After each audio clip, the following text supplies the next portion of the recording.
là một doanh chủ rất thành công, tôi người kinh doanh rất thành công, và tôi có tự do về tài chính, tôi có thể làm mọi điều mình muốn và kiếm được rất nhiều tiền một tháng, mà tôi không cần phải thực sự làm việc một cách kinh khủng. And the reason why I tell you this is because one of the reasons that I train and I work with people is because my businesses allow me the time so I can spend with people just like yourself who want to grow. Tôi có thể nói với các bạn là cái công việc của tôi, công việc đào tạo và cũng như công việc mà tôi đang làm, nó cho phép tôi có nhiều thời gian để ở đây cùng với các bạn, cũng là một cách để cho phép tôi vẫn tiếp tục đào tạo và đồng thời cái doanh nghiệp của tôi vẫn cứ phát triển. And that means I get to travel all around the world, including Vietnam, and I get to help, serve, impact, and help you grow your business in 2022 the way I've grown my business over the last 18 years. Và đó là lý do vì sao mà tôi còn được di chuyển khắp mọi nơi trên thế giới, và sắp tới tôi sẽ tới Việt Nam để đào tạo và hướng dẫn các bạn, để các bạn cũng trải qua những cái sự phát triển như vậy, như tôi phát triển trong 18 năm vừa qua. But it's not always been like this, because I'm now 40 years old, and it's only really been in the last sort of maybe 5 years that I've really started to hit financial success. Và câu chuyện thì nó không phải lúc nào cũng như vậy. 14 năm về trước thì các công việc kinh doanh của tôi vẫn diễn ra, nhưng phải đúng 5 năm gần đây thì tôi mới đạt được sự tự do về tài chính. And the reality is this: prior to my financial success, I had the exact same issues that you're having right now.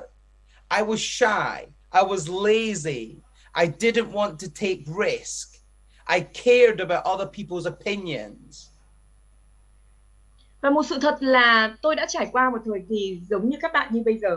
Các bạn có những vấn đề về ví dụ như sự e ngại, sự lười nhác, lo sợ rủi ro. Các bạn có vấn đề về tâm lý, nhưng các bạn quan tâm đến các ý kiến của những người khác xung quanh mình. And the reality is, because I cared about other people's opinions, I didn't want to take any risk, I never hit financial success.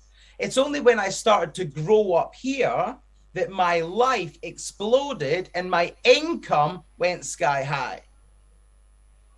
Cái sự thật đó, cái sự thật mà tôi luôn luôn quan tâm đến người khác nghĩ gì, ý kiến của họ là gì, nó làm cho tôi không phát triển được doanh nghiệp của mình, bản thân tôi cũng không phát triển được. Điều đó để tôi muốn chứng minh với các bạn rằng tất cả mọi thứ đều có thể làm được khi chúng ta vượt qua ở trên cái bộ trí óc của mình, cái phần tâm lý của mình, tư duy của mình. Khi các bạn vượt qua và phát triển cái phần tư duy đó thì cuộc sống của bạn đã nâng lên một mức ngoại hạng và tự do về tài chính và phát triển kinh doanh. And what I'll tell you is, if you can just take control of these limiting beliefs, your world can open up. Your life can change, and your financial success and financial future, well, you can control it. Khi bạn có thể kiểm soát được tâm lý tư duy của mình, bạn loại bỏ tất cả những niềm tin giới hạn đang ngăn cản níu giữ bạn lại, thì bạn sẽ thay đổi cuộc sống của mình, thay đổi tư duy và đạt được tự do về tài chính cũng như phát triển về bản thân con người của mình. So let me ask you a question, and I want you to type in the word yes into the box.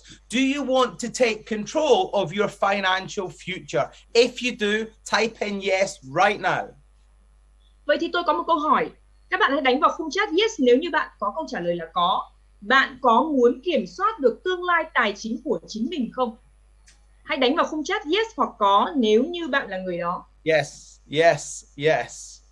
Come on, I Đúng should rồi, be yes. seeing 55 yeses in there. Because if you're not typing yes, I don't know why you're on this call. Tôi rất mong nhìn thấy ít nhất là phải 55 cái câu yes, bởi vì chúng ta có 55 người ở đây.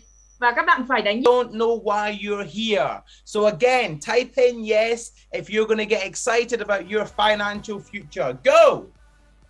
Các bạn hãy đánh vào trong khung chat yes ngay bây giờ, nghĩ đến tương lai tài chính của mình. Let me tell you something. I was told that the Vietnamese community are the highest energy people out there. I was told by my mentors, go to Vietnam because they'll show you what energy is. So I need you to show me what energy is. Go, type in yes right now. Come on, let's go. Tôi được biết rằng các bạn học sinh và những người Việt Nam thì luôn luôn có những tầng năng lượng rất cao, và người thầy của tôi đã nói điều đó với tôi. Ông nói rằng những người học viên của Việt Nam thì năng lượng cực kỳ tuyệt vời và tôi muốn nhìn thấy điều đấy. Tôi muốn các bạn chứng minh cho tôi điều đấy ngay bây giờ. Hãy đánh vào trong khung chat là yes để cho thấy sự hào hứng của bạn về tương lai tài chính.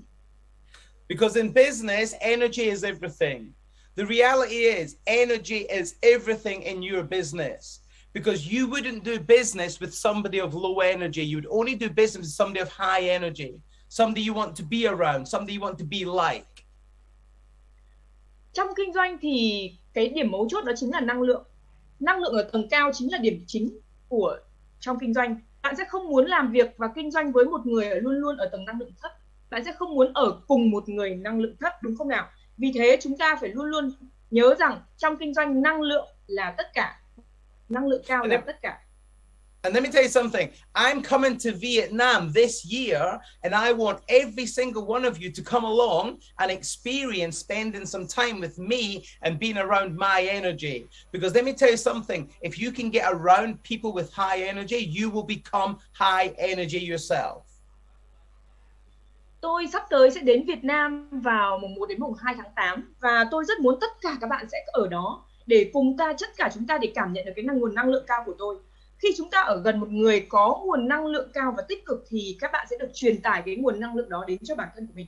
Điều đó để nói rằng là tôi rất mong muốn được gặp các bạn khi tôi đến Việt Nam. So let me ask you, who wants to come and spend some time and get yourself around the right environment with the right people, the right energy and the right mindset? If you do, put in the box, I'm coming. Nếu như các bạn đã sẵn sàng để đến với nguồn năng lượng tích cực này, để xây dựng một sự ảnh hưởng tích cực thì bạn hãy đánh vào trong khung chat là bạn sẽ tới vùng này, tới môi trường này và tới với người năng lượng cao này. Hãy đánh vào trong khung chat I am coming, tôi đang tới, tôi sẽ tới. Good, good, good, good, good. I can't wait to see you. I can't wait to see you. I'll look forward to meeting every single one of you. Now, let me ask you a question. How many of you are ready to learn the 5 pillars of business success? If you are, put in the comments 5 pillars. Go. Tôi cũng rất là hào hứng để đến gặp với các bạn. Bây giờ các bạn đã sẵn sàng để học 5 cái trụ cột của kinh doanh chưa? Để thành công trong kinh doanh. Nếu các bạn đã sẵn sàng, hãy đánh vào trong khung chat 5 trụ cột. 5 trụ cột hoặc 5 pillars vào trong khung chat của mình để chúng ta sẵn sàng với bài học ngày hôm nay. Yes, yes, yes. Okay, clap, clap. Okay. Okay, so let's move on. Let me tell you something about the 5 pillars of business success. Và bây giờ chúng ta sẽ bắt đầu nhé. Tôi sẽ nói với các bạn một điều về 5 trụ cột của thành công trong kinh doanh. Number 1 is all about position. Số 1 đó chính là về vị trí, về định vị vị trí. It's all about position, and it's how you position your business. So let me just share with you. I'm going to do a quick screen share, and let me just share with you what I'm going to be teaching you today. So if you can just, okay, so I'm just going to share with you one thing very quickly. Today, give me a big thumbs up. Can you see my screen? Give me a big thumbs up if you can see my screen. Các bạn hãy giơ ngón tay cái của mình lên để thấy rằng là các bạn đang nhìn thấy cái màn hình tôi đang chia sẻ. Các bạn có thấy màn hình không? Yes, yes, yes. Okay, so yes, what we're going to be doing today is we're going to be understanding this business model, because every business works to a business model. Ngày hôm nay các bạn nhìn thấy trên cái cái slide của tôi, đó là một hình mẫu về kinh doanh và 5 cái thành tố này nó có tác dụng và nó hiệu quả với tất cả mọi mô hình kinh doanh. Okay, so number 1 is position. Now let me explain what position means. Số 1 đó chính là định vị vị trí và hãy để cho tôi giải thích về điều này. Position is how are you perceived in the marketplace by your clients. Khi bạn nói về định vị vị trí là ý nói khách hàng của bạn cảm nhận dạng thương hiệu của bạn, sản phẩm của bạn như thế nào ở trên thị trường. It's essentially the marketing of your business. So how do you go about marketing your business? What do you do? What do you put out there? How do you add value? How do you serve your potential clients before you sell to them? Khi bạn nói đến định vị vị trí, ở đây là một yếu tố then chốt trong các quy trình marketing của bạn.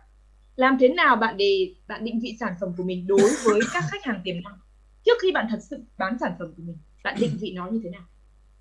And today we're going to focus a lot on the marketing. How many of you need some help marketing your business and reaching new clients? If that's you, type in the comments yes. Ngày hôm nay chúng ta sẽ tập trung rất nhiều về marketing.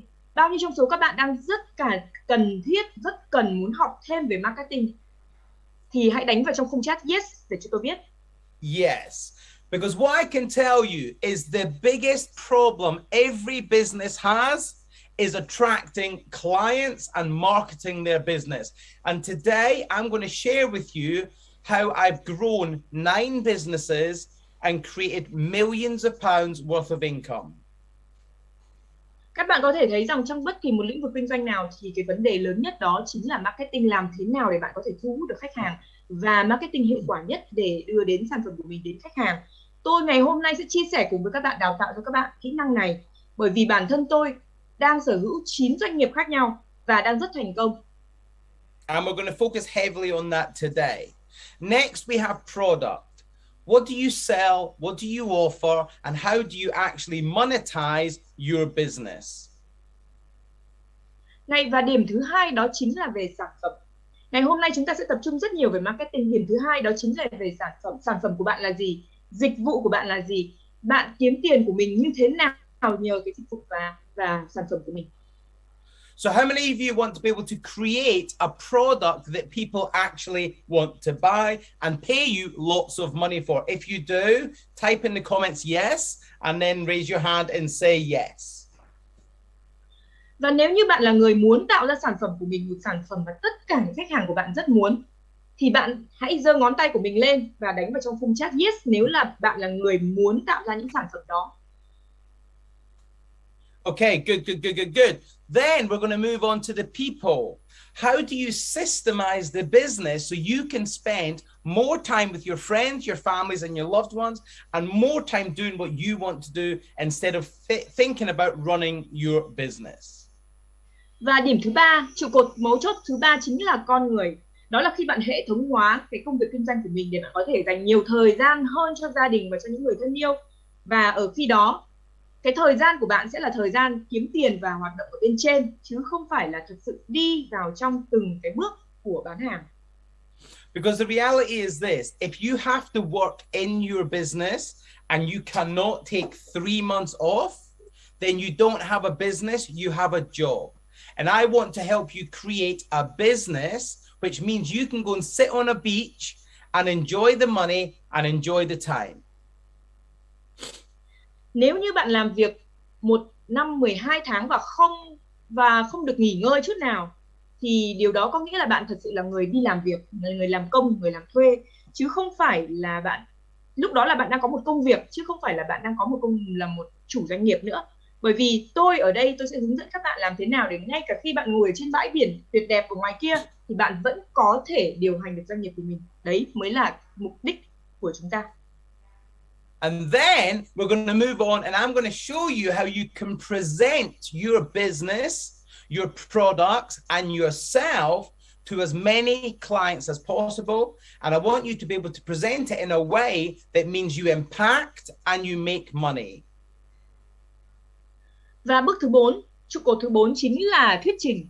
Là khi chúng ta thuyết trình trình bày về sản phẩm của mình đến với rất nhiều đối tượng khách hàng khác nhau. Và là khi đó chúng ta thuyết trình thành công và điều đó sẽ giúp ta được rất nhiều lợi nhuận từ đó.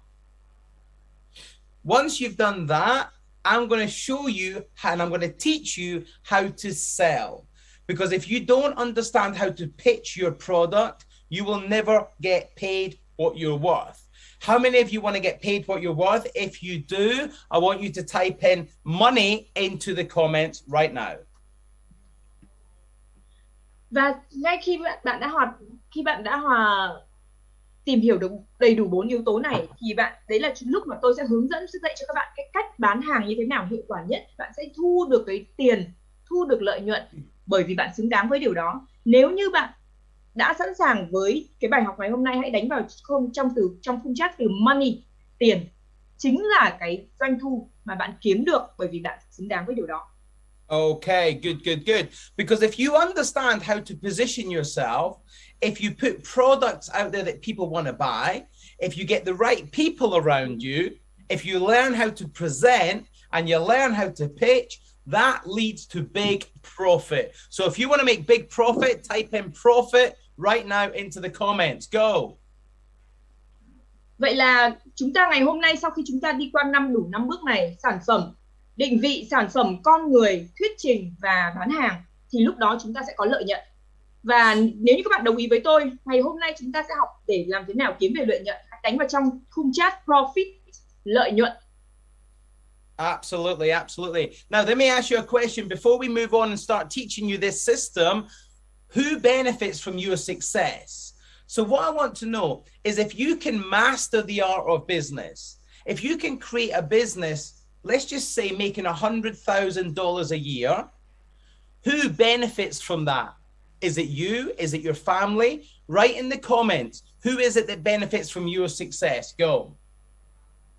Nếu như bạn làm chủ được nghệ thuật kinh doanh, bạn thành công và bạn kiếm được rất nhiều tiền, thì vậy thì ai sẽ là người tận hưởng cái thành quả đó? Bản thân bạn hay gia đình bạn hay còn những ai khác nữa?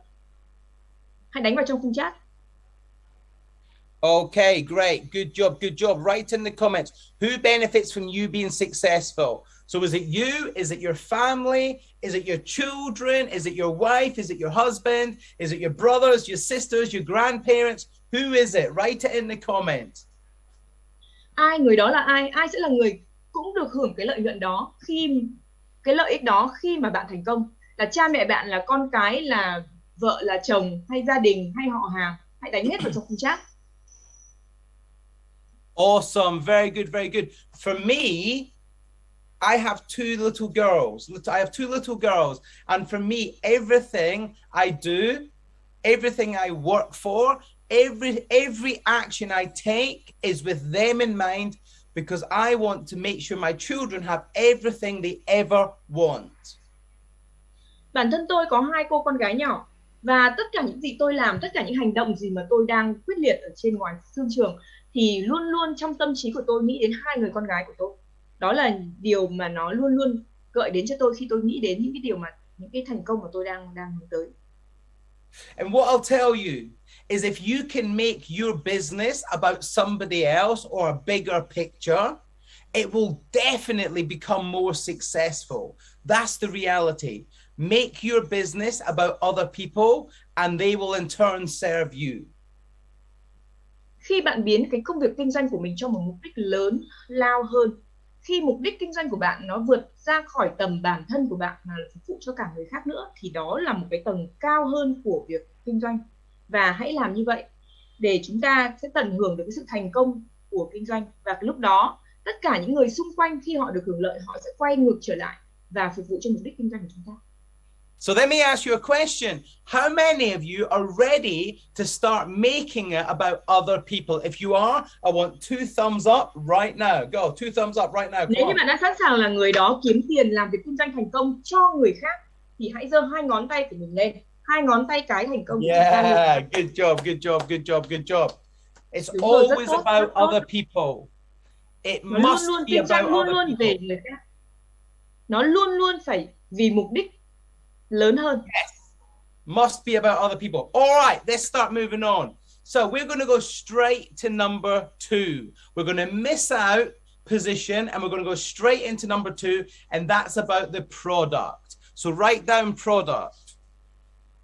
Bây giờ chúng ta sẽ vào 5 trụ cột của kinh doanh nhé. Chúng ta đi thẳng đến số 2. Sản phẩm. Okay, good, good, good. Now, what I want you to understand is your product that you put out to the marketplace must be what people actually want to buy.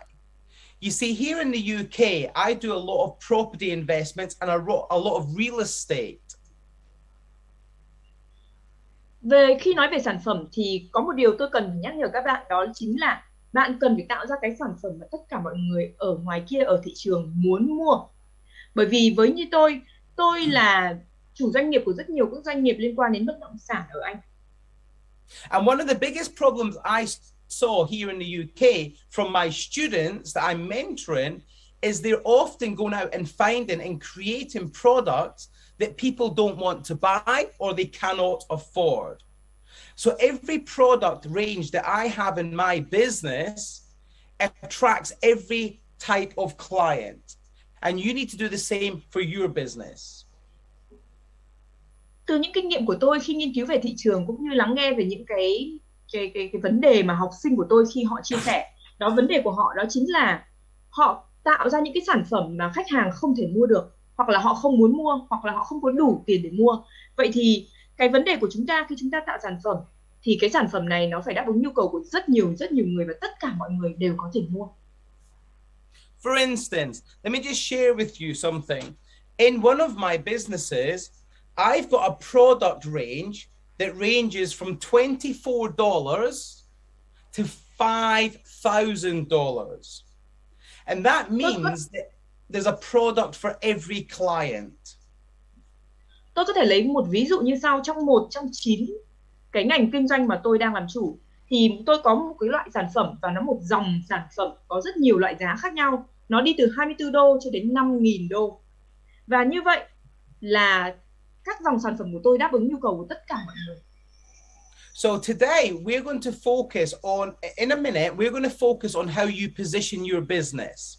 But when you've positioned your business, when you go away from this event, I want you to think about what product ranges you can put out there so that every client that comes into your life can buy from you. Trong 1 phút tới đây thì chúng ta sẽ quay lại học về cái định vị vị trí của kinh doanh. Thế nhưng mà tôi muốn các bạn nghĩ ngay đến cái sản phẩm. Các bạn sẽ bán sản phẩm gì? Và một dòng sản phẩm, một chuỗi những cái sản phẩm bạn có là gì? Để có thể đáp ứng được tất cả nhu cầu của mọi người ở ngoài kia.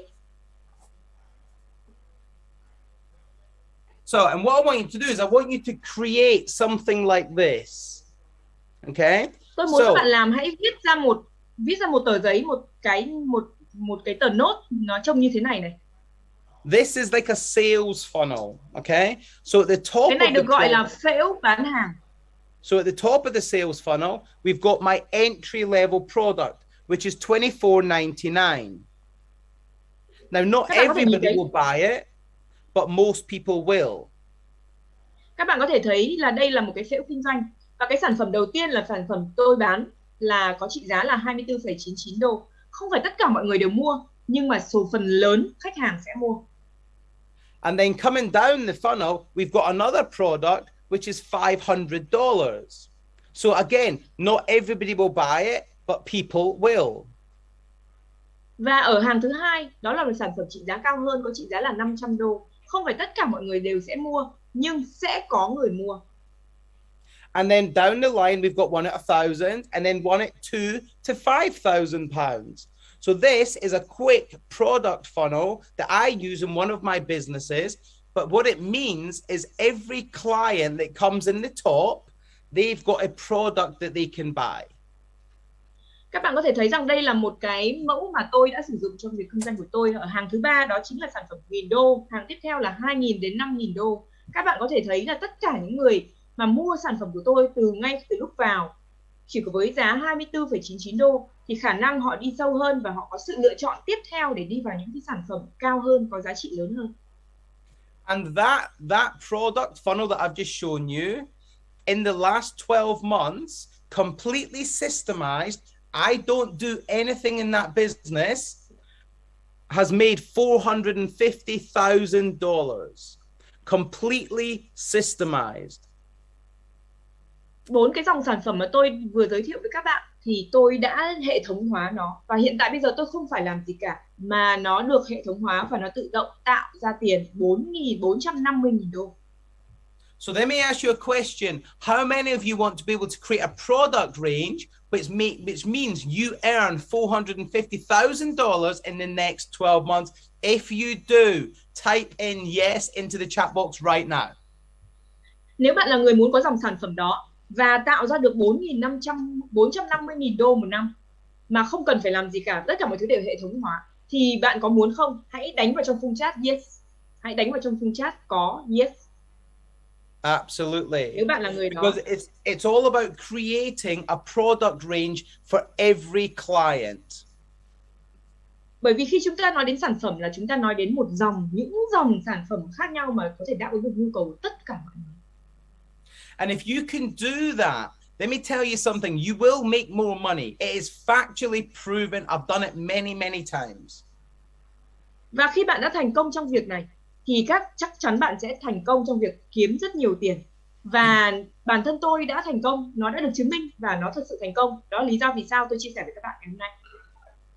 And when you come along to the business launchpad and you meet me and spend 2 days with me, I'm going to help you put together your products and show you how you can monetize that very effectively. Và khi bạn đến cùng với tôi học về, nó là một cái chương trình về bệ phóng kinh doanh, là ở đó khi mà chúng ta sẽ chia sẻ với nhau về những sản phẩm và tôi sẽ hướng dẫn các bạn kỹ hơn về dòng sản phẩm của mình, những dòng sản phẩm sẽ tạo ra tiền. So how many of you want to create winning products that make you money so that you can systemize your business and actually generate more income? If you do, type in income into the box right now. Bao nhiêu trong số các bạn đã sẵn sàng tạo ra những nguồn thu nhập của mình nhờ vào một hệ thống một cái ngành kinh doanh đã được hệ thống hóa? Hãy đánh vào trong khung chat income. Income có nghĩa là thu nhập. Hãy đánh vào trong khung chat income để ở đây là lúc mà bạn tạo ra những sản phẩm mà mang lại tiền, kiếm tiền được. Okay, just a few of you, not everybody. Some of you don't want to create more income. Come on, why are you here? Tôi mới nhìn thấy một vài các bạn ở đây đánh vào trong khung chat income thôi. Vậy như vậy là không phải tất cả các bạn đều muốn có thêm thu nhập à? Hãy tham gia cùng với tôi nào. So if you want to make more income, năng lượng. Come on, let's go. Chúng ta rất cần năng lượng, hãy đánh vào trong khung chat income, thu nhập. Let me tell you something. If you're a student of mine and you don't do as I ask, that means you're not going to get where you want to be. Because here in the UK, I work with a lot of people on my mentoring and on my training. And let me tell you something, the people that make money, the people that are successful, are the people that just do it. The people that just say yes. So say yes right in the box right now if you're ready to change your life. Go. Yes, yes, yes, yes, yes. Nếu bạn là sinh viên, học viên của tôi, hãy làm những gì mà tôi nói. Bởi vì chỉ khi nào mà chúng ta làm ngay những cái điều mà chúng ta đang học thì chúng ta mới thành công. Ngay lúc này hãy đánh vào trong khung chat yes. Tất cả những người thành công và những học viên thành công của tôi là những người luôn luôn nói yes và sẵn sàng hành động ngay. Okay, good job, good job, good job. And let me tell you something. Bạn làm rất tốt. I'm working with people and I'm helping them completely change their lives. These are people that have come from absolute depression, very bad pasts, history of problems, and I'm helping them change their financial future and change their life by just advising, impacting, and helping them grow as a person. So if you want to grow as a person, make sure you're saying yes, and I'll do what I can to help you. Hãy đảm bảo rằng khi bạn tham gia vào lớp học của tôi, hãy nói yes, yes thường xuyên. Bởi vì chỉ có những người, tôi đã làm việc với rất nhiều người, rất nhiều học viên khác nhau, họ có đến từ những cái quá khứ khác nhau, họ có những cái lịch sử về kinh doanh cũng như là về cá nhân khác nhau, có những cái quá khứ nó khá là không được sáng sủa. Thế nhưng mà khi mà họ đến với tôi thì họ chia sẻ tất cả những cái điều đó và họ sẵn sàng chấp nhận, sẵn sàng hành động, sẵn sàng học hỏi và họ thay đổi hoàn toàn về cả con người, về cả công việc kinh doanh của mình. Thì hãy đảm bảo rằng bạn hãy đánh vào trong khung chat yes, yes. Okay, great. So when you come along to the business launchpad, we're going to help you work out your products. But what I want you to do before you come to that event is I want you to start thinking about your product range, because you need to have a product range that everybody can afford. And there needs to be different tiers. Vậy thì tôi rất muốn các bạn đến tham gia vào chương trình bệ phóng kinh doanh vào sắp tới ở Việt Nam. Và khi tôi đến Việt Nam thì ngay trước khi các bạn tham gia thì tôi muốn các bạn cần phải nghiên cứu và học hỏi và tìm hiểu ngay cái dòng sản phẩm mà bạn đang muốn tạo ra là gì. Bạn muốn tạo ra sản phẩm gì để đáp ứng nhu cầu của những khách hàng nào, phục vụ nhu cầu của những khách hàng nào, và dòng sản phẩm của bạn có mấy nấc, mấy mục khác nhau. Hãy nghĩ về điều đó.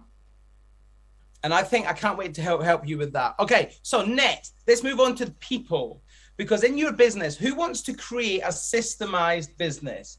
A business where you can actually sit on a beach and grow the business as opposed to work in the business. So if you want to create a systemized business, type in one into the chat box right now. Nếu như bạn muốn, yếu tố thứ ba mà chúng ta đang nói đấy chính là con người. Nếu bạn muốn có một công việc kinh doanh, một cái ngành, một cái doanh nghiệp mà nó đã được hệ thống hóa, thì bạn hãy đánh số 1 vào trong khung chat. Và khi mà bạn có một hệ kinh doanh, một cái ngành kinh doanh hệ thống hóa này, có nghĩa là ngay khi bạn ở biển, ngồi ở biển hay ở một nơi nào đó, một quốc gia nào đó, thì bạn cũng đã sẵn sàng thật sự là kiếm tiền mà không cần phải thật sự làm việc cho nó. Absolutely. Because let me tell you something. I can go wherever I want, do whatever I want, because I can choose my life because my businesses are systemized.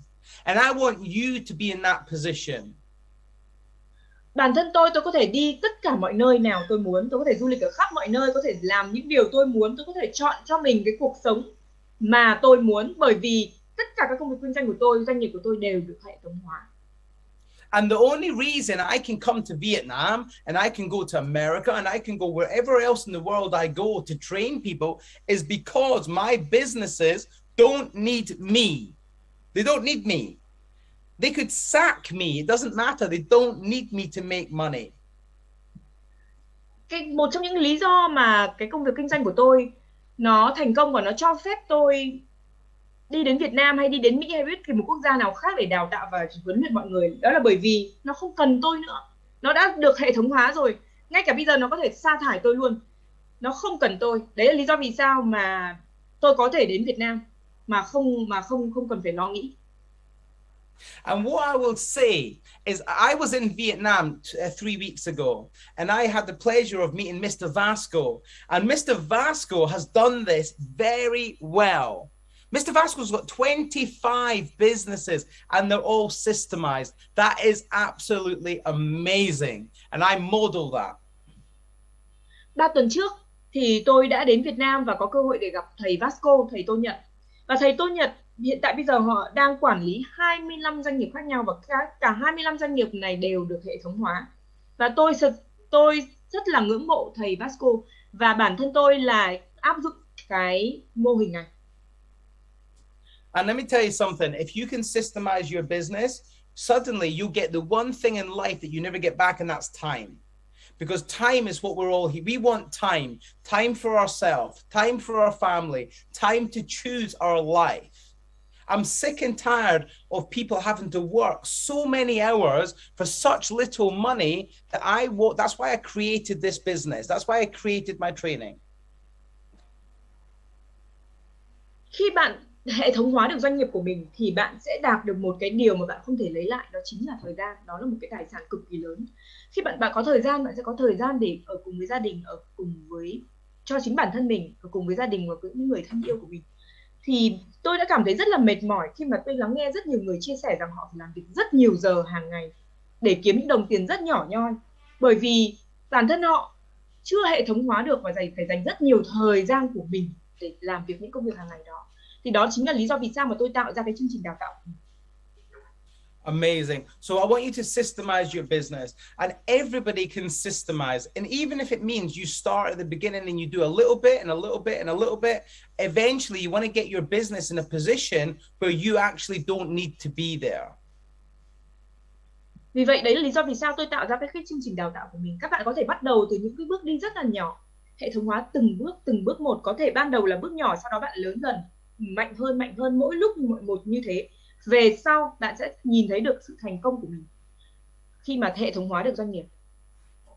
Because as a business owner, you're a business owner, or you're an entrepreneur that wants to be a business owner, you should only be focusing on growing the business or income generating tasks. Khi bạn là chủ doanh nghiệp, hoặc là bạn sắp sửa trở thành chủ doanh nghiệp và tự tạo ra cái nguồn kinh doanh của mình hoặc là doanh nghiệp của mình, thì cái nhiệm vụ của cái người chủ đó là chỉ chuyên tâm vào phát triển thôi, chỉ chuyên tâm để tạo ra những nguồn thu nhập thôi. So what I want you to do is, after this event, I want you to spend half an hour and I want you to write down every single task that you have to do in your business so that it generates money. I want you to write them down. Tôi muốn các bạn dành ra 30 phút sau khi khóa học của chúng ta ngày hôm nay kết thúc, bạn hãy viết xuống trên trang giấy hoặc nốt của mình tất cả những nhiệm vụ mà các bạn phải làm để giúp cho cái doanh nghiệp của mình thành công. Hãy viết ra tất cả mọi thứ, tất cả mọi điều mà bạn làm để có thể tạo ra doanh thu cho doanh nghiệp của mình. And then I want you to assign a number 1 to 10, 1 being the lowest, 10 being the highest. Và sau đó bạn sẽ đánh số từ 1 đến 10. 1 là ít nhất và 10 là nhiều nhất, là cao nhất. So hopefully you'll have a list in front of you of a lot of different jobs that have to happen in your business. And next to them, there's going to be a number 1 to 10. Vậy là sau khi kết thúc cái bài tập đó thì bạn sẽ có một cái danh sách ở trước mặt mình. Danh sách của rất nhiều các nhiệm vụ. Và bên cạnh đó bạn đánh số 1 hoặc số 2 từ 1 cho đến 10. And then I want you to assign yourself a number. So I want you to say, look, I'm the business owner. I only do jobs that are 8, 9, or 10. So assign a number to yourself. Và khi đó bạn sẽ giao nhiệm vụ cho chính bản thân mình. Bởi vì khi bạn là doanh chủ, bạn là chủ của cái doanh nghiệp đó thì bạn chỉ làm những việc mà ở mức 8, 9, 10 sau khi bạn đã đánh số từ 1 đến 10. Once you've assigned a number to yourself, whatever that number is, you choose. You determine what that number is. In my business, I'm a 10. I only do jobs that are 10. If it's a 9 or lower, I do not do it. Bản thân tôi thì tôi cũng làm những cái list như đó, nhưng bản thân tôi khi là chủ doanh nghiệp thì tôi chỉ làm những cái nhiệm vụ ở mức số 10 thôi. Còn tất cả những mức nào ở dưới 10 là tôi không làm. Vậy thì tôi muốn các bạn, khi các bạn đưa ra cái danh sách này, các bạn tự tạo cho mình và tự quyết định bạn sẽ làm số mấy, 8, 9, 10 hay 10 hay 9, đấy là do bạn quyết định. What I do is I outsource that job to somebody else, either in my team or I outsource it to somebody that will do that for not too much money. Tôi chỉ làm những công việc số 10, còn những cái công việc khác từ số 10 trở xuống, từ số 9 và trở xuống thì tôi thuê ngoài. Tôi có thể thuê dịch vụ ở ngoài và có thể trả ít tiền thôi, nhưng họ làm những công việc đó. So what I want you to do in the comments, I want you to write down what number did you assign yourself. So write in the comments, what number did you give yourself? Are you a 7? Are you a 5? Are you a 6? Or are you going to go all out and are you going to be a 9 or a 10? Go ahead right now and write your number in the comments. Go.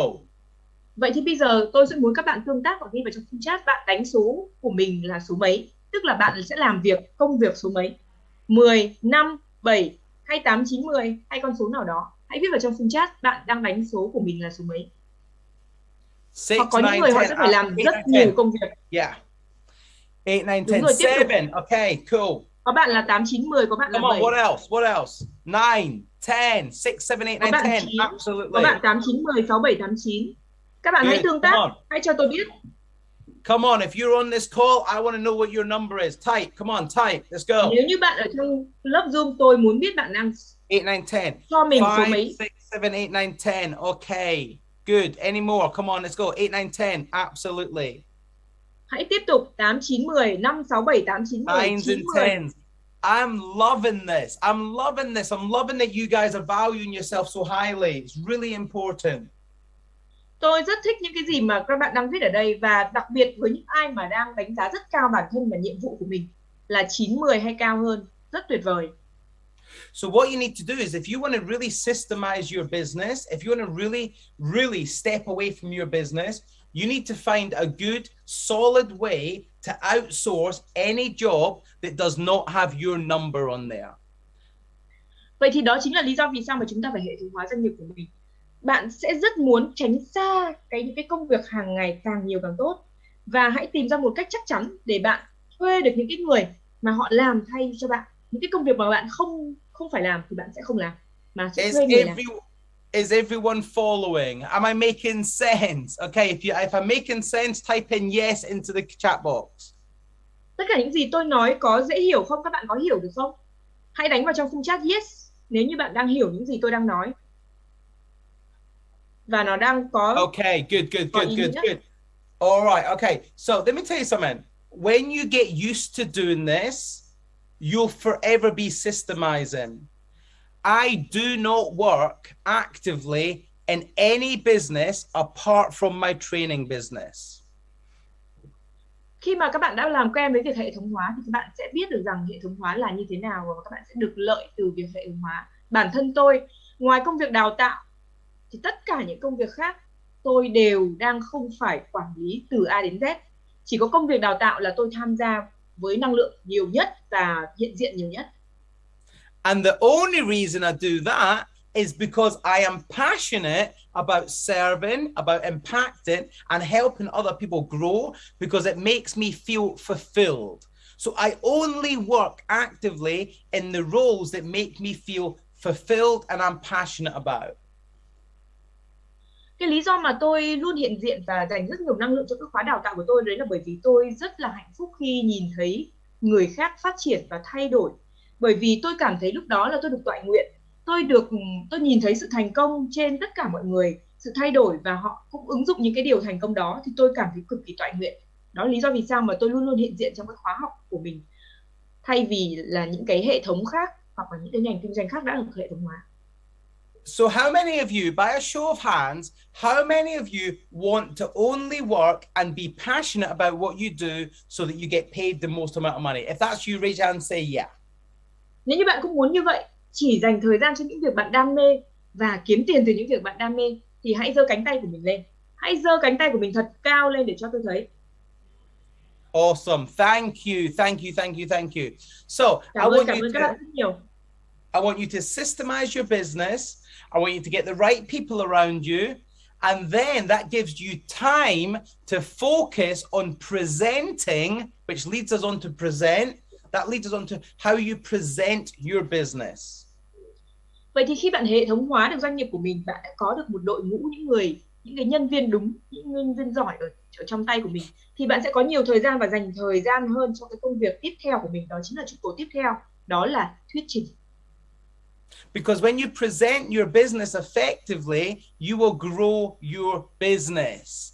The thing is, when you have the time to do this stuff, you can really accelerate the growth of your business. Khi bạn có nhiều thời gian hơn để tập trung vào thuyết trình, trình bày một cách hiệu quả cái sản phẩm, giới thiệu sản phẩm của mình đến với khách hàng, thì bạn sẽ có dành thời gian và có nhiều thời gian hơn để tăng tốc cái quá trình bán hàng và kiếm được lợi nhuận. So how many of you want to actually focus on growing your business instead of working your business? If you want to grow your business, type in the chat box grow. Good. Nếu như bạn sẵn sàng là người như thế, muốn dành thời gian để chỉ phát triển công việc kinh doanh thôi, thì hãy đánh vào trong khung chat từ grow, có nghĩa là phát triển. Như vậy có nghĩa là bạn sẽ lựa chọn là phát triển hay là làm việc. Nếu bạn lựa chọn phát triển doanh nghiệp, hãy đánh vào trong khung chat grow. Grow, yeah, it's all about the growth. Because if you want more than one business, you can't work in the business. You have to systemize that business. Bởi vì nếu như bạn muốn sở hữu 1, 2 hoặc nhiều hơn nữa 3 doanh nghiệp thì bạn không thể làm việc trong cái doanh nghiệp đó, mà bạn phải là gì? Phát triển cái doanh nghiệp đó. Okay, and that's how I've grown my businesses. So what I've done was I first understood my position. I then created a range of products. I brought people in around me to help me with that. And then I presented these businesses to bigger and bigger corporations. Vậy là khi bạn đã có thể định vị sản phẩm, vị trí sản phẩm của mình, bạn có một dòng sản phẩm và những sản phẩm có thể đáp ứng nhu cầu tất cả mọi người. Bạn hệ thống hóa nó và có những cái người team đội của mình. Sau đó bạn thuyết trình một cách thành công để đưa đến để giới thiệu nó với cả những cái doanh nghiệp, những cái tổ chức, tập đoàn lớn hơn. And one of the things that really helped my business grow was my skills as a presenter, my presentation skills. Và một trong kỹ năng mà các bạn sẽ được học đó chính là kỹ năng thuyết trình. Và kỹ năng thuyết trình chính là một kỹ năng mà đã làm tôi rất là tự hào. Làm chủ cái kỹ năng này sẽ giúp bạn thành công rất nhiều trong doanh nghiệp. So how many of you would like to gain the skills and the confidence to be able to present to a number of people on a regular basis? If that's you, type in yes in the chat box. Nếu như bạn là người muốn kiểm soát và làm chủ được kỹ năng thuyết trình này, hãy đánh vào yes vào trong khung chat. Nếu như bạn muốn sẵn sàng học tập cái kỹ năng và có được sự phát triển thành công và tự tin đứng trước đám đông để thuyết trình, hãy đánh vào trong khung chat yes. Because think about it. Whenever you present, like I'm doing right now, my businesses grow, every single one of them, because I'm building my network. People are knowing who I am. And as a result, my business explodes. It goes crazy. Các bạn có thấy không? Các bạn cứ thử nghĩ mà xem. Bản thân tôi ngay tại lúc này tôi đang thuyết trình cùng với các bạn đây. Tôi đang thuyết trình ngay trước mặt các bạn. Đây là lúc mà tôi sẽ mở rộng được cái hệ thống, cái network của mình. Đồng thời có nhiều người biết đến tôi hơn cùng một lúc. Đây chính là lúc mà tôi đang thực sự thành công với lĩnh vực của mình, một cái kỹ năng, đó là kỹ năng thuyết trình. It's really important that you understand how to present your business. What I want you to do is I want you to stop thinking about you've got to work the business. No, you're an entrepreneur. Your job is to present your business, to speak to people about your business, to spread the message, to get your marketing massive so that people know who you are, because then they'll like you, and then they'll trust you, and then they'll buy from you. Cái điều rất là quan trọng tôi muốn các bạn cần phải biết, đó là bạn không làm việc cho cái doanh nghiệp của mình, mà bạn làm chủ cái doanh nghiệp của mình. Bạn không dành thời gian để làm việc nhỏ nhỏ nữa, mà bạn sẽ dành thời gian để thuyết trình cái sản phẩm của mình. Bây giờ hãy nói về sản phẩm của mình và doanh nghiệp của mình nhiều hơn. Hãy truyền đạt và hãy trao đổi, cũng như là hướng dẫn mọi người biết đến, tìm mọi cách để biết mọi người biết đến doanh nghiệp của mình nhiều hơn. Để lúc đó khi mọi người biết đến bạn, họ sẽ thích bạn, rồi họ tin tưởng bạn, và cuối cùng họ sẽ mua sản phẩm của bạn. And the great thing about presentation is everybody then positions you as an authority figure. So if you present to people and you deliver with impactful information to help them grow their business, you in turn will grow your business because they see you as an authority figure.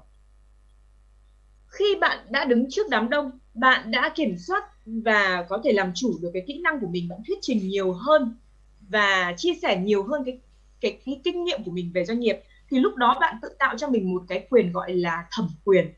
Bạn có cái khả năng lãnh đạo cũng như làm tạo ảnh hưởng đến người khác. Và lúc đó mỗi một lần mọi người theo dõi bạn thì họ sẽ học được rất nhiều những cái thông tin có ích.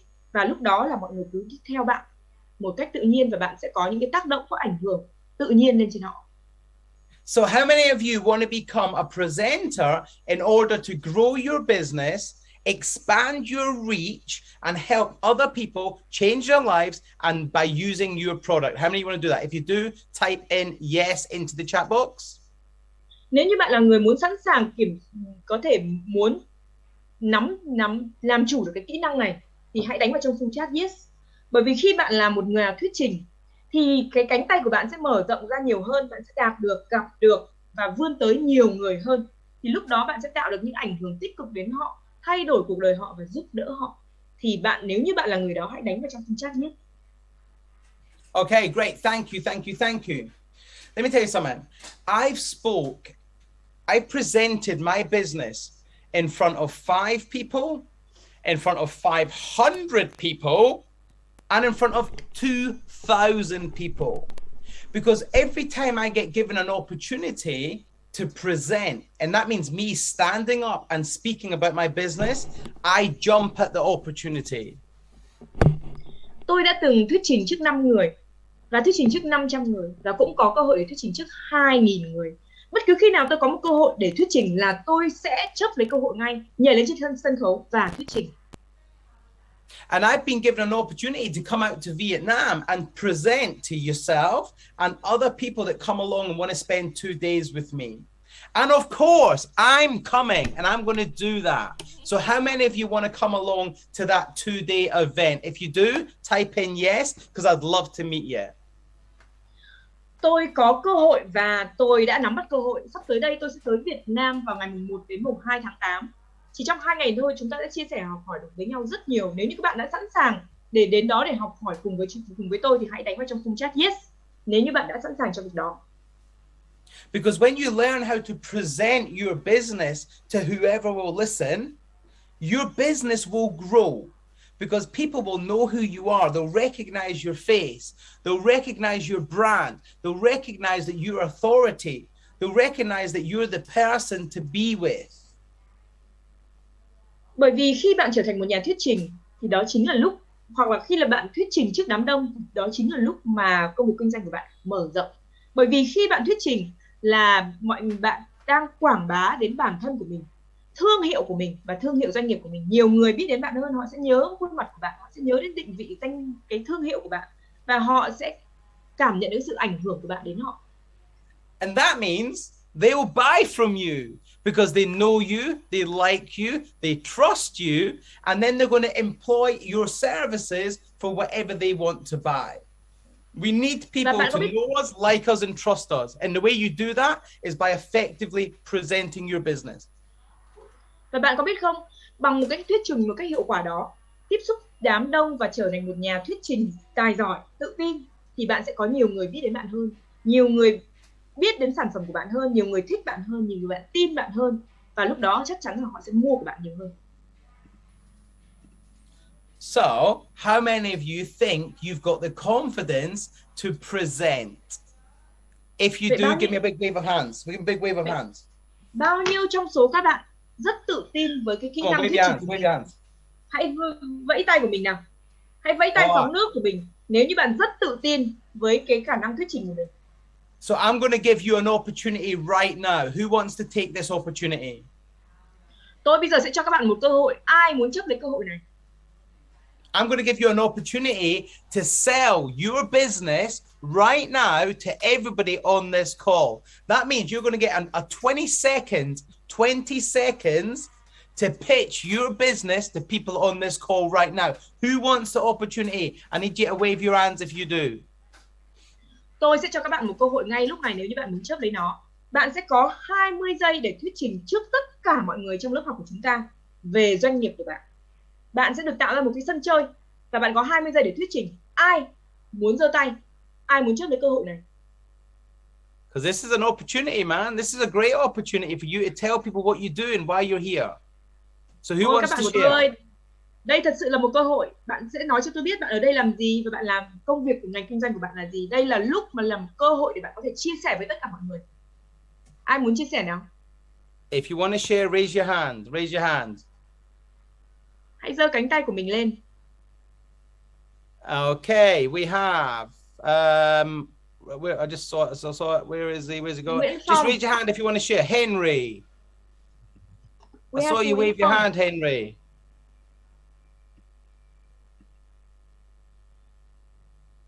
Let me just unmute you. Hey, buddy, how you doing? Hello, xin chào mọi người. Chào thầy giáo. Thầy muốn gọi anh Henry trước. Xin mời anh Henry. Vâng, mọi người nghe không ạ? Hello. Hello, Henry. Hey. Mọi người có nghe không? Vâng, xin chào thầy giáo, chào tất cả mọi người. Xin chào ban tổ chức. Mình là Henry, mình tới từ thành phố Hồ Chí Minh.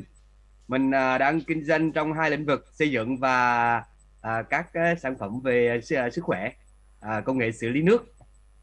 Hy vọng đầu tháng 8 tới thầy giáo tới Việt Nam thì anh em mình có dịp để được gặp nhau và được gặp thầy giáo để học hỏi thêm nhiều những cái kỹ năng và những cái kinh nghiệm trong công việc kinh doanh để giúp cho công việc kinh doanh của mình có thể phát triển và mở rộng hơn.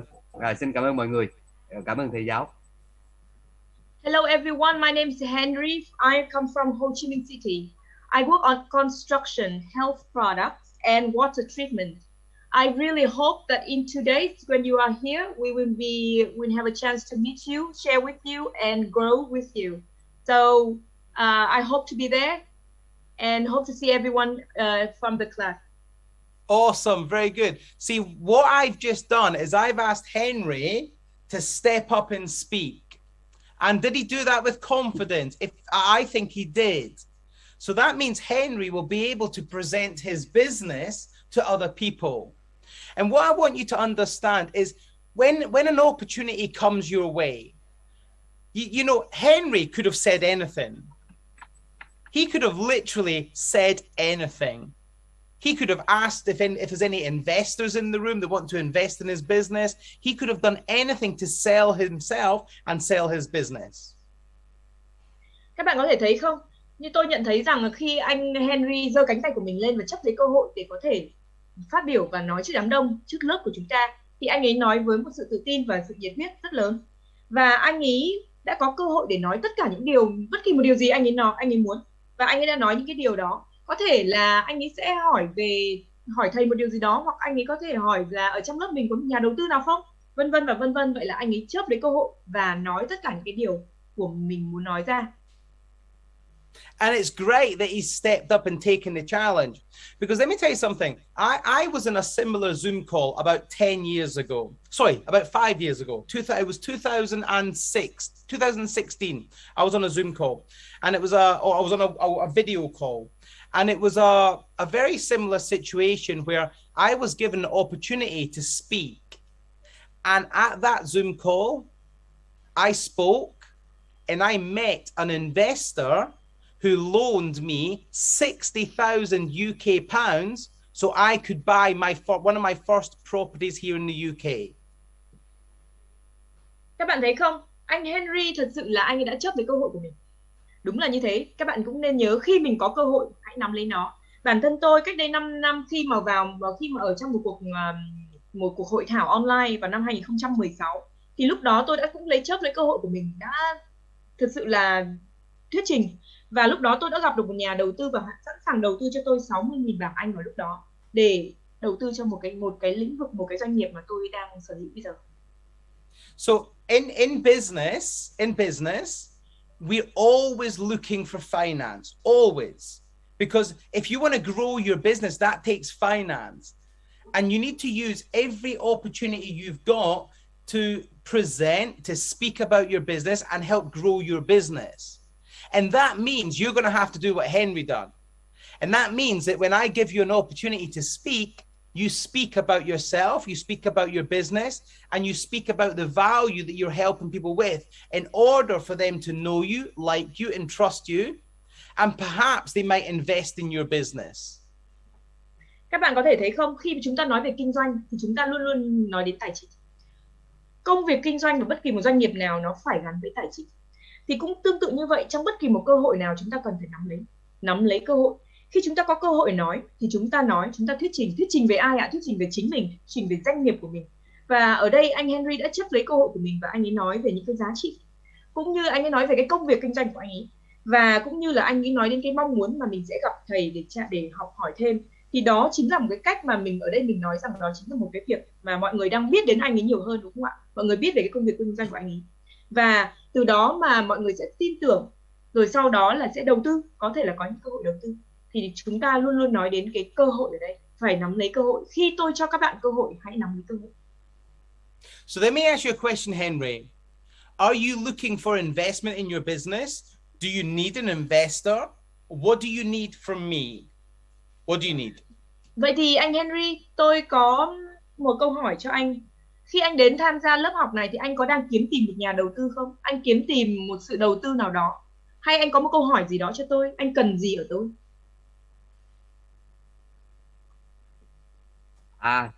Tất nhiên là nhà đầu tư thì nếu như được gặp các đối tác và được gặp các anh em học viên, nếu như có cơ hội giao lưu và triển khai các cái mô hình công việc với nhau, và nếu như có hứng thú với nhau thì chúng ta có thể là đầu tư hợp tác. Tuy nhiên thì bây giờ đang tập trung vào các cái kiến thức nền tảng để phát triển doanh nghiệp là chủ yếu. Tất nhiên nếu như mà để mà có những cái kiến thức nền tảng để mình phát triển doanh nghiệp nó tốt hơn thì mình sẽ có thể là kêu rót thêm vốn và kêu gọi nhà đầu tư để cùng hợp tác và cùng phát triển. Cảm ơn thầy giáo. Thank you very much for your question. I am actually in this Zoom call because I'm looking forward to learn more about business knowledge, and of course, if we have a chance to meet with fellow students, there will be a chance for us to meet partners. So for myself to meet partners and to build some business models together, maybe build some partnership or cooperation. So that would be perfect. Would be very nice. So for now, I want to focus on growing business or learn more knowledge. Well, the great thing being, Henry, because you took the action and put your hand up, everybody, all 80 people on this call now know who you are. Vậy thì anh Henry, tôi có thể nói một điều với anh như thế này, những cái gì mà anh đang nói thì được 80 người nghe, ít nhất là 80 người nghe, bởi vì đang có 80 người trong cái Zoom của chúng ta. Và bởi vì anh đã chớp lấy cơ hội, đó là chính là lý do vì sao mà tất cả những điều chia sẻ của anh đã được chia sẻ với tất cả mọi người. So what you've done is you've sped up your success. You've made your success quicker by speaking one to many, not one to one. Because if you had to speak to all 80 people individually, how long would that take?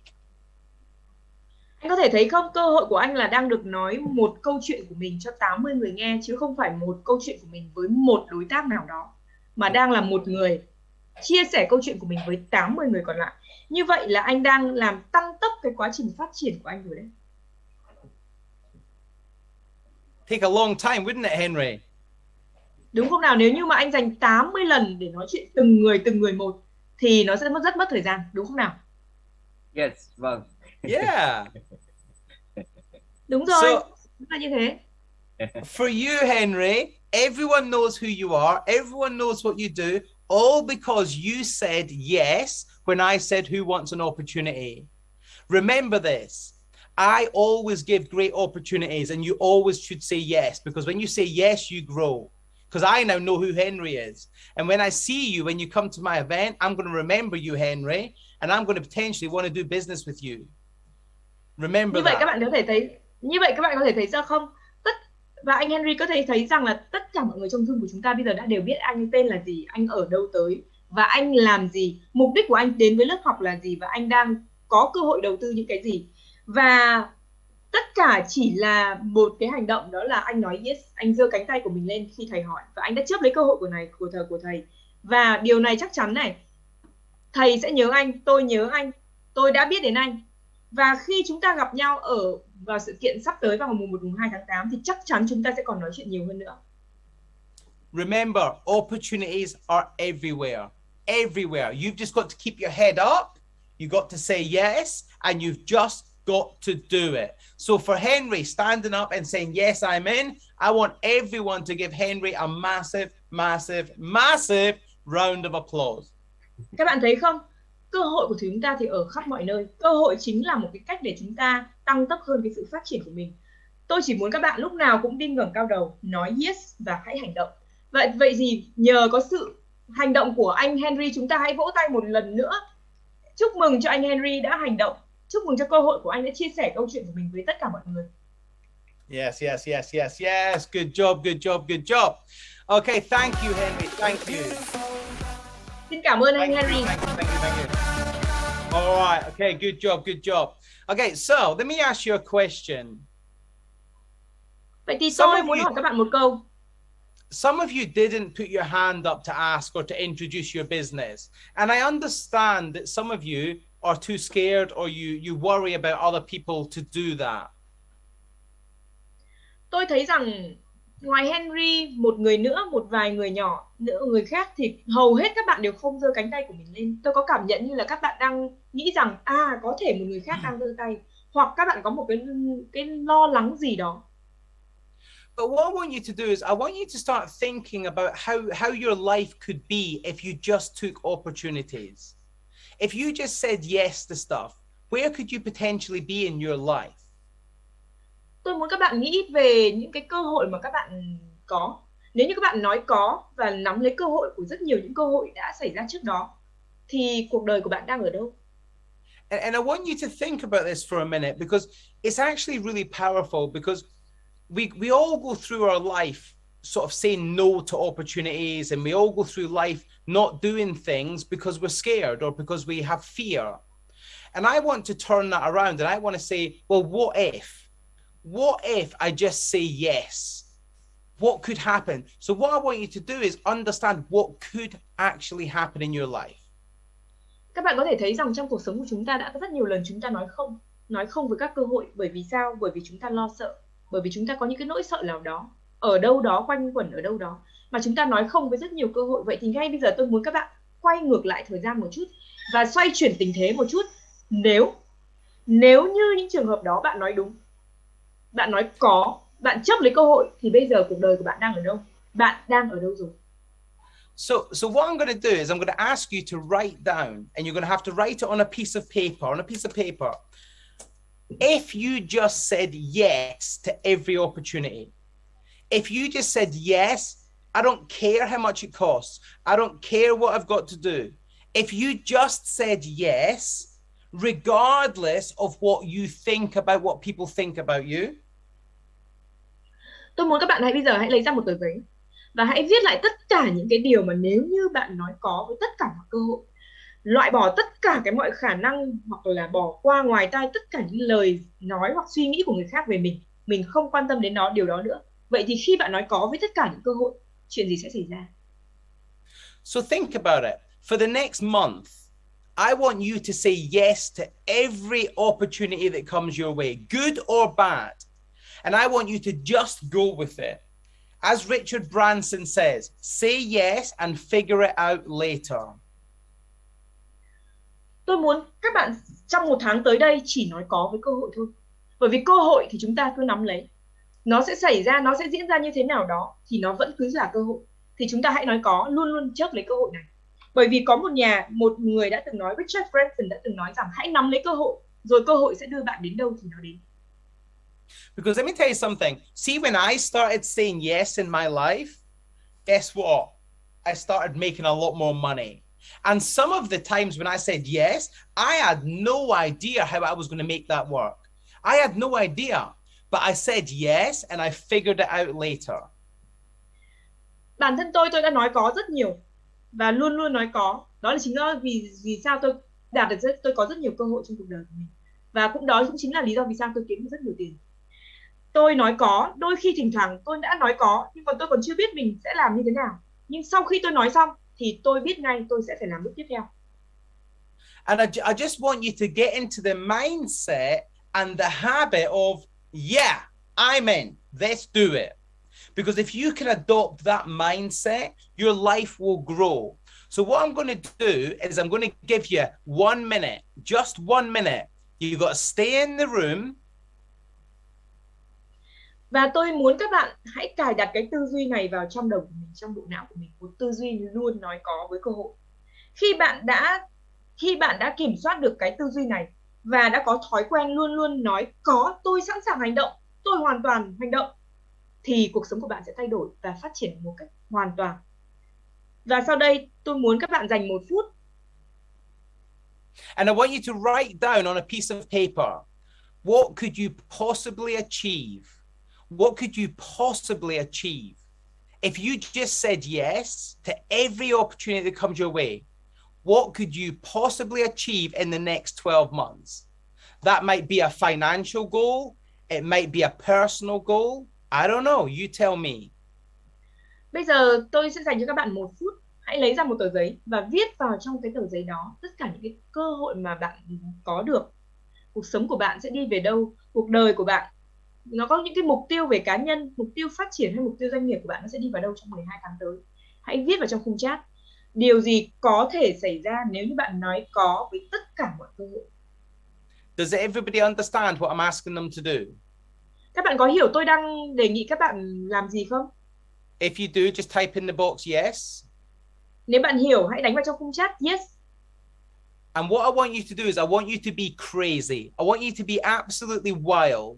Aim for the stars. Be crazy. What could possibly happen in your life if you just said yes to every opportunity? I'm going to give you 1 minute. You need to go, write that down, and then we'll share afterwards. Các bạn sẽ có 1 phút để viết ra tất cả những cái điều này. Khi bạn nói có với tất cả mọi cơ hội, các bạn có thể trở nên hơi điên khùng một chút. Có thể hướng tới các vì sao hay hướng đến bầu trời cao bao la cũng được, không sao hết. Hãy nghĩ đến những cái điều cực kỳ là to lớn, hoang dại cũng được. Hãy viết hết vào trong một tờ giấy của bạn và sau đó chúng ta sẽ chia sẻ cùng với nhau. Okay, 1 minute, go. 1 minute, go. Put some music on, 1 let's phút, go. bắt 1 đầu. minute. I want to share. Ai trong số các bạn sẵn sàng chia sẻ cơ hội? Muốn chia sẻ những cái điều mà mình đã viết tới. Tương lai của bạn có thể đi về đâu nếu như bạn nói có với tất cả mọi cơ hội. Let's see who's brave enough to share their wildest dreams. Ai dũng cảm chia sẻ với chúng ta về những cái ước mơ lớn lao của mình. If you just put your hand up, we'll share. And then I want to see if I can help you achieve these dreams. Hãy giơ cánh tay của mình lên và chia sẻ cho tôi về ước mơ của bạn, để tôi xem rằng tôi có thể giúp các bạn đạt được ước mơ đó không. Some of you don't seem to want any dreams. I don't know. What's that all about? Các bạn không giơ tay có nghĩa là các bạn không có ước mơ gì ư? Có phải như vậy không? Okay. Leah Phong, I think. Rồi, chúng ta có anh Phong, anh Lê Á Phong. There we are. I've got you. Oh, we got many. Okay. Somebody, one of the team, pick somebody. Come on, pick somebody. Let's go. Let's spotlight them. Chúng ta có 3 cánh tay ở đây. And let's go. I can't spot. Oh yeah, we can. Here we are. My friend. How are you? Anh mở lại mic nhé. If you just unmute yourself.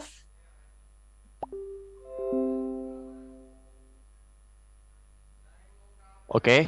Yeah. Say hello. Yes. Xin chào mọi người. Mình không nói được tiếng Anh, bây giờ mình nói tiếng Việt, nhờ bạn phiên dịch giúp cho Phong nghe. Bây giờ mục tiêu của Phong là Phong đang đưa ra một cái sản phẩm nông sản ra thị trường, nhưng mà Phong có một cái hoạch dài hơi, nên là bây giờ mục tiêu từ đây đến cuối năm là Phong phải giữ được quyền chi phối 40% nguồn sản phẩm cung cấp tại thị trường Đà Nẵng. Đó là mục tiêu của doanh nghiệp của mình. Chi phối, quản lý và chi phối cái nguồn cung cấp sản phẩm. Quản lý chi phối nguồn cung cấp, nguồn sản phẩm nông sản đó, cái sản phẩm của mình là nông sản Việt Gáp đó, chất lượng cao đó, theo tiêu chuẩn Việt Gáp. Nông sản Việt Gáp. Nói chung là người ta phải nuôi trồng, phải nuôi cái và trồng, sản xuất thêm cái gọi là cái nông nghiệp mình có một cái Việt Gáp đó kìa, thì cái tiêu chuẩn về sạch, về an toàn cho nông sản đó. So I have one goal that I am producing a product. I want it to go to the market, and I have a very long-term plan. I would like to have to own at least 40% dominant management of the materials of the product resources, according to Vietgap quality and criteria. Yeah. Okay. So that's a business goal. Như vậy nó là mục tiêu về kinh doanh. Wow. And that's great. I love that. Tôi But what about mục tiêu kinh doanh của ông tuyệt vời, rất tốt. What about a personal goal? What's something in your life you really want to achieve personally? Forget business for a minute. Ngay bây giờ chúng ta sẽ bỏ sẽ để cái mục tiêu kinh doanh của chúng ta sang bên ngoài một chút. Hãy nói đến cái mục tiêu cá nhân của anh. Anh có mục tiêu cá nhân gì không? Có. Mục tiêu của mình thì trong 5 năm nữa thì ở ở trên thế giới người ta sẽ biết một món đồ uống rất tuyệt vời của Việt Nam. Một món đồ uống. Câu chuyện lần trước thầy cũng đã phân tích cho mình, nhưng mà mình chưa bật mí, thì mình xin giữ cái bí mật đó, cái secret. My personal goal, as I shared with you before for the last event, it's about bringing a Vietnamese product, drink product to the world. Yeah. I For 5 remember. years, in 5 years time. 5 years. Tôi nhớ mà. Và tôi có chiến lược. Yes. Let me ask you a question, my friend. Are you prepared to do whatever it takes? Tôi hỏi bạn một câu được không? Vâng, mình chưa đọc về cuốn sách đó. Are you prepared? Tôi muốn hỏi rằng tôi nhớ về bạn khi bạn nói về chia sẻ về sản phẩm nông sản và sản phẩm đồ uống. Nhưng tôi muốn hỏi bạn rằng bạn đã chuẩn bị tinh thần chưa? Và bạn đã sẵn sàng làm tất cả mọi thứ, mọi giá? Vâng, chính xác. Mình và cái team của mình đã vận hành cách đây 3 tháng rồi. Và exactly. My team and myself have been working on it for 3 months now. Yes. Okay, that's good. I've been working on business for 18 years. Rất So tốt. 3 months is new. Nhưng mà trong doanh nghiệp ấy thì chúng ta sẽ phải nói đến hàng chục năm hoặc là nhiều hơn nữa. Nếu 3 tháng thì cũng là mới, đúng không nào? Không, chúng tôi cái team của tôi để cho một cái sản phẩm, thì mục tiêu của chúng tôi là 5 năm nữa là cái sản phẩm này nó sẽ có mặt trên cái thị trường của thế giới. Giống như các bạn biết là cà phê của Trung Nguyên, hoặc là Highland, hoặc là Coffee House, hoặc là Milano, thì người ta đang mở rộng những cái biên giới của người ta, thì mình cũng là phải làm được như vậy. Và trong Coffee House thì người ta 4 năm rồi, người ta đã trải rộng trên chiều dài đất nước rồi, thì tôi với cái toán lý như cái cân đo đong đếm của mình, thì tôi đưa ra cái nhiệm vụ là 5 năm thì sẽ thoát ra khỏi cái biên giới Việt Nam cho một cái sản phẩm đó. Và chúng tôi và cái team của tôi đang vận hành tới cái mục tiêu đó là cách đây 3 tháng. Và bây giờ bước đầu tiên là phải chiếm lĩnh 40% về nguồn, 40% từ đây tới cuối năm là phải chiếm được 40% thị phần về nguồn cung cấp cho sản phẩm đó. Thì chúng tôi phải chi phối được cái 40% cái nguồn cung cấp đó, và chúng tôi thực hiện những cái bước tiếp theo, và chúng tôi đang bám sát theo cái mục tiêu của mình. So my team and myself have been working on the project for 3 months now, and the plan is to go and bring this product, this drink overseas, cross the border in 5 years' time. Because I have seen many other brands like Chương Coffee or Highland Coffee, they have been working on it for 4 years, and they've been able to cover nationwide and then go internationally. So my plan is to go 5 years, and it's already started for 3 months now. So the first step that I stick to the plan is that we will be able to control 40% of the resources for the product. So dominant management. Yeah, that's awesome. That is amazing. Tuyệt vời quá. Rất Like tuyệt vời. it's really good, and it shows commitment. Hãy đưa ra mục tiêu để chúng ta phấn đấu, rồi chúng ta mới biết được sẽ mình như thế nào. Nếu không đưa mục tiêu, chúng ta không bao giờ hướng tới về ánh mặt trời cả. So because when we set the goal, we have to set the goal and stick with the goal and go toward the goal, otherwise we cannot succeed. I agree with that. All right, great. I can't wait to meet you, and I can't wait to see you. Give him a hand. Give him a hand. Tôi đồng ý với bạn, chúng ta phải có mục tiêu, và chúng ta một tràng vỗ tay thật lớn cho chia sẻ của anh Công. Tôi rất muốn được gặp anh ở giải kiện. Good stuff. All right. Okay. Thank you, my friend, and I'll see you again. Let's get a woman up. Come on. I want to see some. I want to hear from some business women in Vietnam. So let me hear your business goals. If you've got any women would like to share their business goals, their personal goals. If you just said yes, what would happen? Share with me. Nếu như bạn vừa nói có, vâng, tôi sẵn sàng, thì bây giờ hãy trước lấy cơ hội và chia sẻ cùng với chúng ta. Và chúng ta có một nữ doanh nhân nào ở đây muốn chia sẻ không ạ? So team, if you can. Chị Nguyễn ạ, chị có ở đây không? Vì không có nhìn thấy video. If you want to share, you've got to have your camera on. So dạ, em chào thầy, em chào các anh chị trong phòng Zoom. Em xin lỗi trước vì cái lý do cái cam của em nó không thể bật được ạ. Oh, I am here in the Zoom, but I'm sorry in advance because my camera doesn't work. Okay, that's fine. Okay, let's just speak. Thôi được rồi, không sao cũng được. Vậy thì chị nói đi nhá. Dạ, em xin tự giới thiệu ạ. Em tên là Khuyên Nguyễn ạ. Hiện tại thì em đang làm chủ một cơ sở spa ở Đồng Nai ạ. Và cái mục tiêu của em trong tương lai đó là em hướng tới đó là thu nhập 1 triệu đô la. Và em đến với cái chương trình này thì em mong muốn rằng là em có thể bồi đắp tất cả các kỹ năng để em có thể nhân rộng được cái mô hình và phát triển được cái doanh nghiệp của mình ạ. So my name is Khuyên Nguyễn and I come from Đồng Nai. I own a spa in Đồng Nai province. So my goal is to reach $1 million in the future. And the reason why I go to this program is because I would like to learn to deepen my knowledge in order to apply and expand my business. I love that. I love that. Oh, tôi rất thích điều đó. The good thing about it is you've put a financial target there. So instead of just saying I want to reach $1 million, when? how fast do you want to get to $1 million? Is that in 1 year, 12 years, 20 years? How fast? The next 12 months? Because if it is, I'd love to help you do that. Cảm ơn sự chia sẻ của bạn, bởi vì bạn đã ghi được cái con số, cái mục tiêu trong cái mục tiêu của mình, đó là bạn nói đến 1 triệu đô. Nhưng tôi muốn hỏi bạn là 1 triệu đô của bạn, bạn muốn đạt trong vòng 5 năm nữa, 10 năm nữa, hay 1 năm nữa, hay 12 tháng nữa? Hay nói rõ giúp tôi, bởi vì khi nào bạn nói rõ được hơn thì tôi mới có thể giúp bạn. Vậy thì bạn có thể cho tôi biết được không? Mục tiêu của bạn 1 triệu đô khi nào?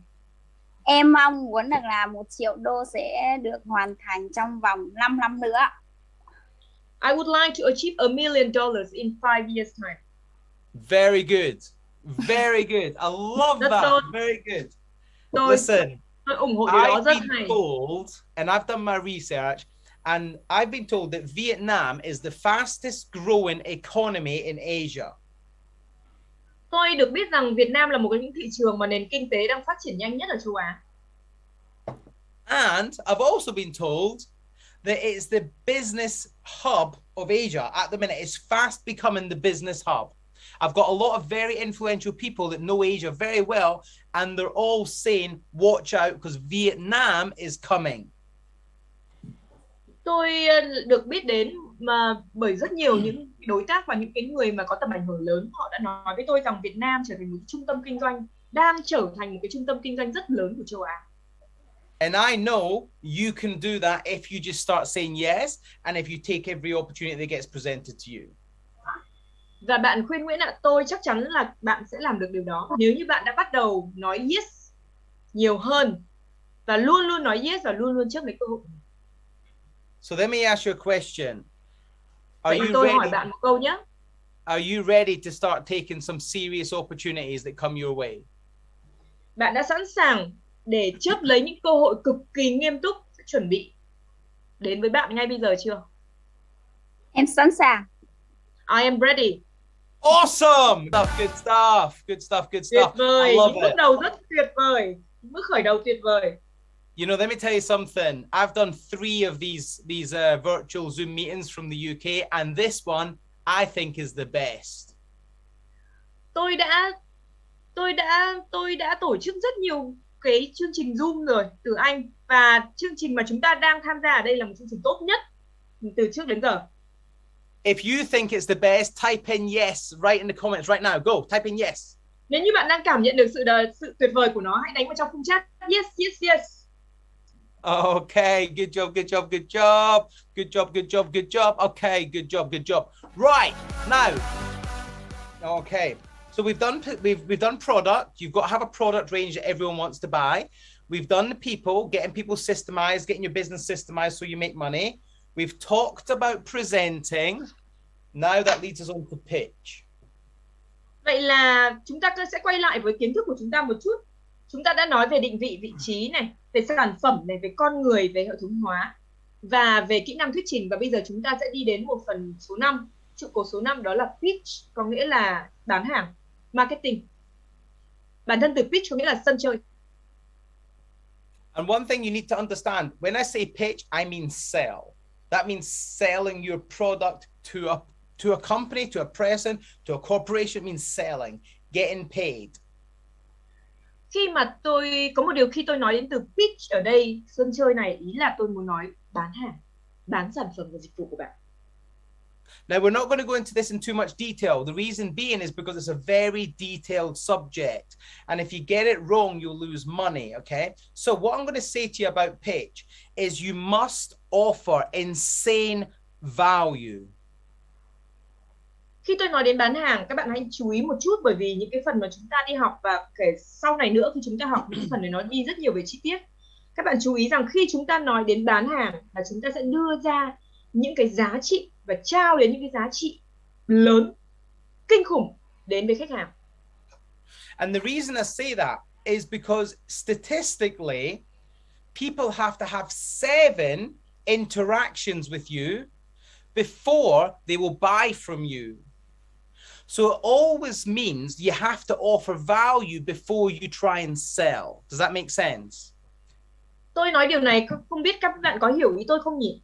Có nghĩa là nghiên cứu đã chỉ ra rằng bạn phải có tương tác rất nhiều lần 7 lần hoặc nhiều hơn nữa đối với khách hàng của mình trước khi họ bắt đầu mua sản phẩm của mình. Có nghĩa là bạn phải đưa cho họ nhiều giá trị, càng nhiều giá trị càng tốt, thì họ mới nhận thấy được điều đó và họ mới bắt đầu mua. Khi tôi nói như thế thì bạn có hiểu không? Because what you're trying to do is you're trying to get your customer to buy the solution. So for instance, if you're doing coaching and consulting, you sell your customer on the transformation, not the product. Ví dụ như các bạn cần phải tìm hiểu rõ đối với cái nghề coaching, tư vấn, khai vấn và đào tạo, thì cái mà bạn bán cho khách hàng không phải là sản phẩm, mà bạn sẽ đưa một cái giá trị đến cho họ, giá trị chuyển hóa. You're always selling on the transformation or how the customer feels. Because when you can get people to feel the emotion or feel what that product or service does for them, they will invest financially. Khi bạn trao cho họ và đưa cho họ một cái giá trị mà họ cảm nhận được, họ sẽ cảm nhận sản phẩm như thế nào, họ sẽ cảm nhận dịch vụ như thế nào. Khi họ cảm nhận được cái điều đó thì đó là lúc mà bạn mới bán hàng được. And let me give you an example of that. So we were speaking to somebody earlier about the drinks company. He wants to create an international drinks brand. He's creating a brand. He's not creating a drink. He's creating a brand. Như chúng ta vừa nói với anh Lê Á Phong, đúng không ạ? Khi anh ấy nói rằng anh ấy muốn trao một cái sản phẩm hoặc là giới thiệu một cái sản phẩm đồ uống đến với thế giới, thì chúng ta thật sự không nói đến cái đồ uống đấy đâu ạ, mà chúng ta đang nói đến cái thương hiệu của anh ấy. And what you need to understand is when it comes to selling that brand of drink, you're selling the client, the prospect, on how it feels and what that drink feels like and makes them feel like. It's not about the liquid. Khi chúng ta bán cái sản phẩm, bán cái thương hiệu này ra thế giới thì nó chủ yếu là về cảm nhận của khách hàng về cái sản phẩm này như thế nào, chứ không phải là cái đồ uống, cái thứ nước lỏng đó ở trong cái đồ chai đó là như thế nào, mà nó là khách hàng cảm nhận như thế nào về cái đồ uống. Whilst the product is essential, you've got to have the highest quality product. That's not going to keep customers coming back. So if you want customers to continually buy off you, you need to make sure they're buying into you and your brand. So when you sell them into your brand and not the specific product. Nếu như bạn bán một sản phẩm mà chỉ tập trung vào sản phẩm, thì bạn sẽ không có những khách hàng quay lại nhiều đâu. Họ sẽ mua sản phẩm và sau đó họ sẽ đi đến sản phẩm khác. Nhưng hãy đảm bảo rằng khi bạn bán một sản phẩm và bán cả cái thương hiệu và cái sự cảm nhận, cảm xúc, thì chắc chắn họ sẽ quay trở lại và họ sẽ gắn bó với sản phẩm của mình. You see, it's all about the brand, okay? So let me put that into context. Who makes the best trainers in the world? Write it in the comments. Who makes the best trainers in the world? Write it in the comments. Tôi có thể trainer mun shoes, is it? Alasdair, is that shoes, yeah? Như vậy là tôi có một câu hỏi cho các bạn. Thương hiệu nào trên thế giới bán loại giày tốt nhất? Các bạn có thể đánh vào trong khung chat giúp tôi được không? Thương hiệu nào về giày tốt nhất trên thế giới? Write it in the comments. Come on, write it. Yes, Nike. Okay, Nike. But đúng why? Rồi, các bạn đang nói ở đây là Nike. Rất nhiều người nói Nike. Do they really make the best trainers or do they have the best brand? Vậy thì tôi hỏi bạn nhé. Họ sản xuất những đôi giày tốt nhất hay là họ có thương hiệu đẹp nhất? So why do people spend $200 on a pair of trainers instead of going down to the local market and spending $20? Thì tôi hỏi tại sao các bạn lại bỏ ra 200 đô để mua một đôi giày Nike, trong khi đó bạn có thể đi ra ngoài chợ và mua một đôi giày 20 đô mà. Because these trainers don't cost more than $20 to make. Bởi vì đối với tôi thì đôi giày không thể nào mà tốn đến 200 đô để sản xuất được. But the reason Nike can charge hundreds of dollars per trainer is because the brand. Just do it. It's the brand. It's the belief. It's the whole Nike world.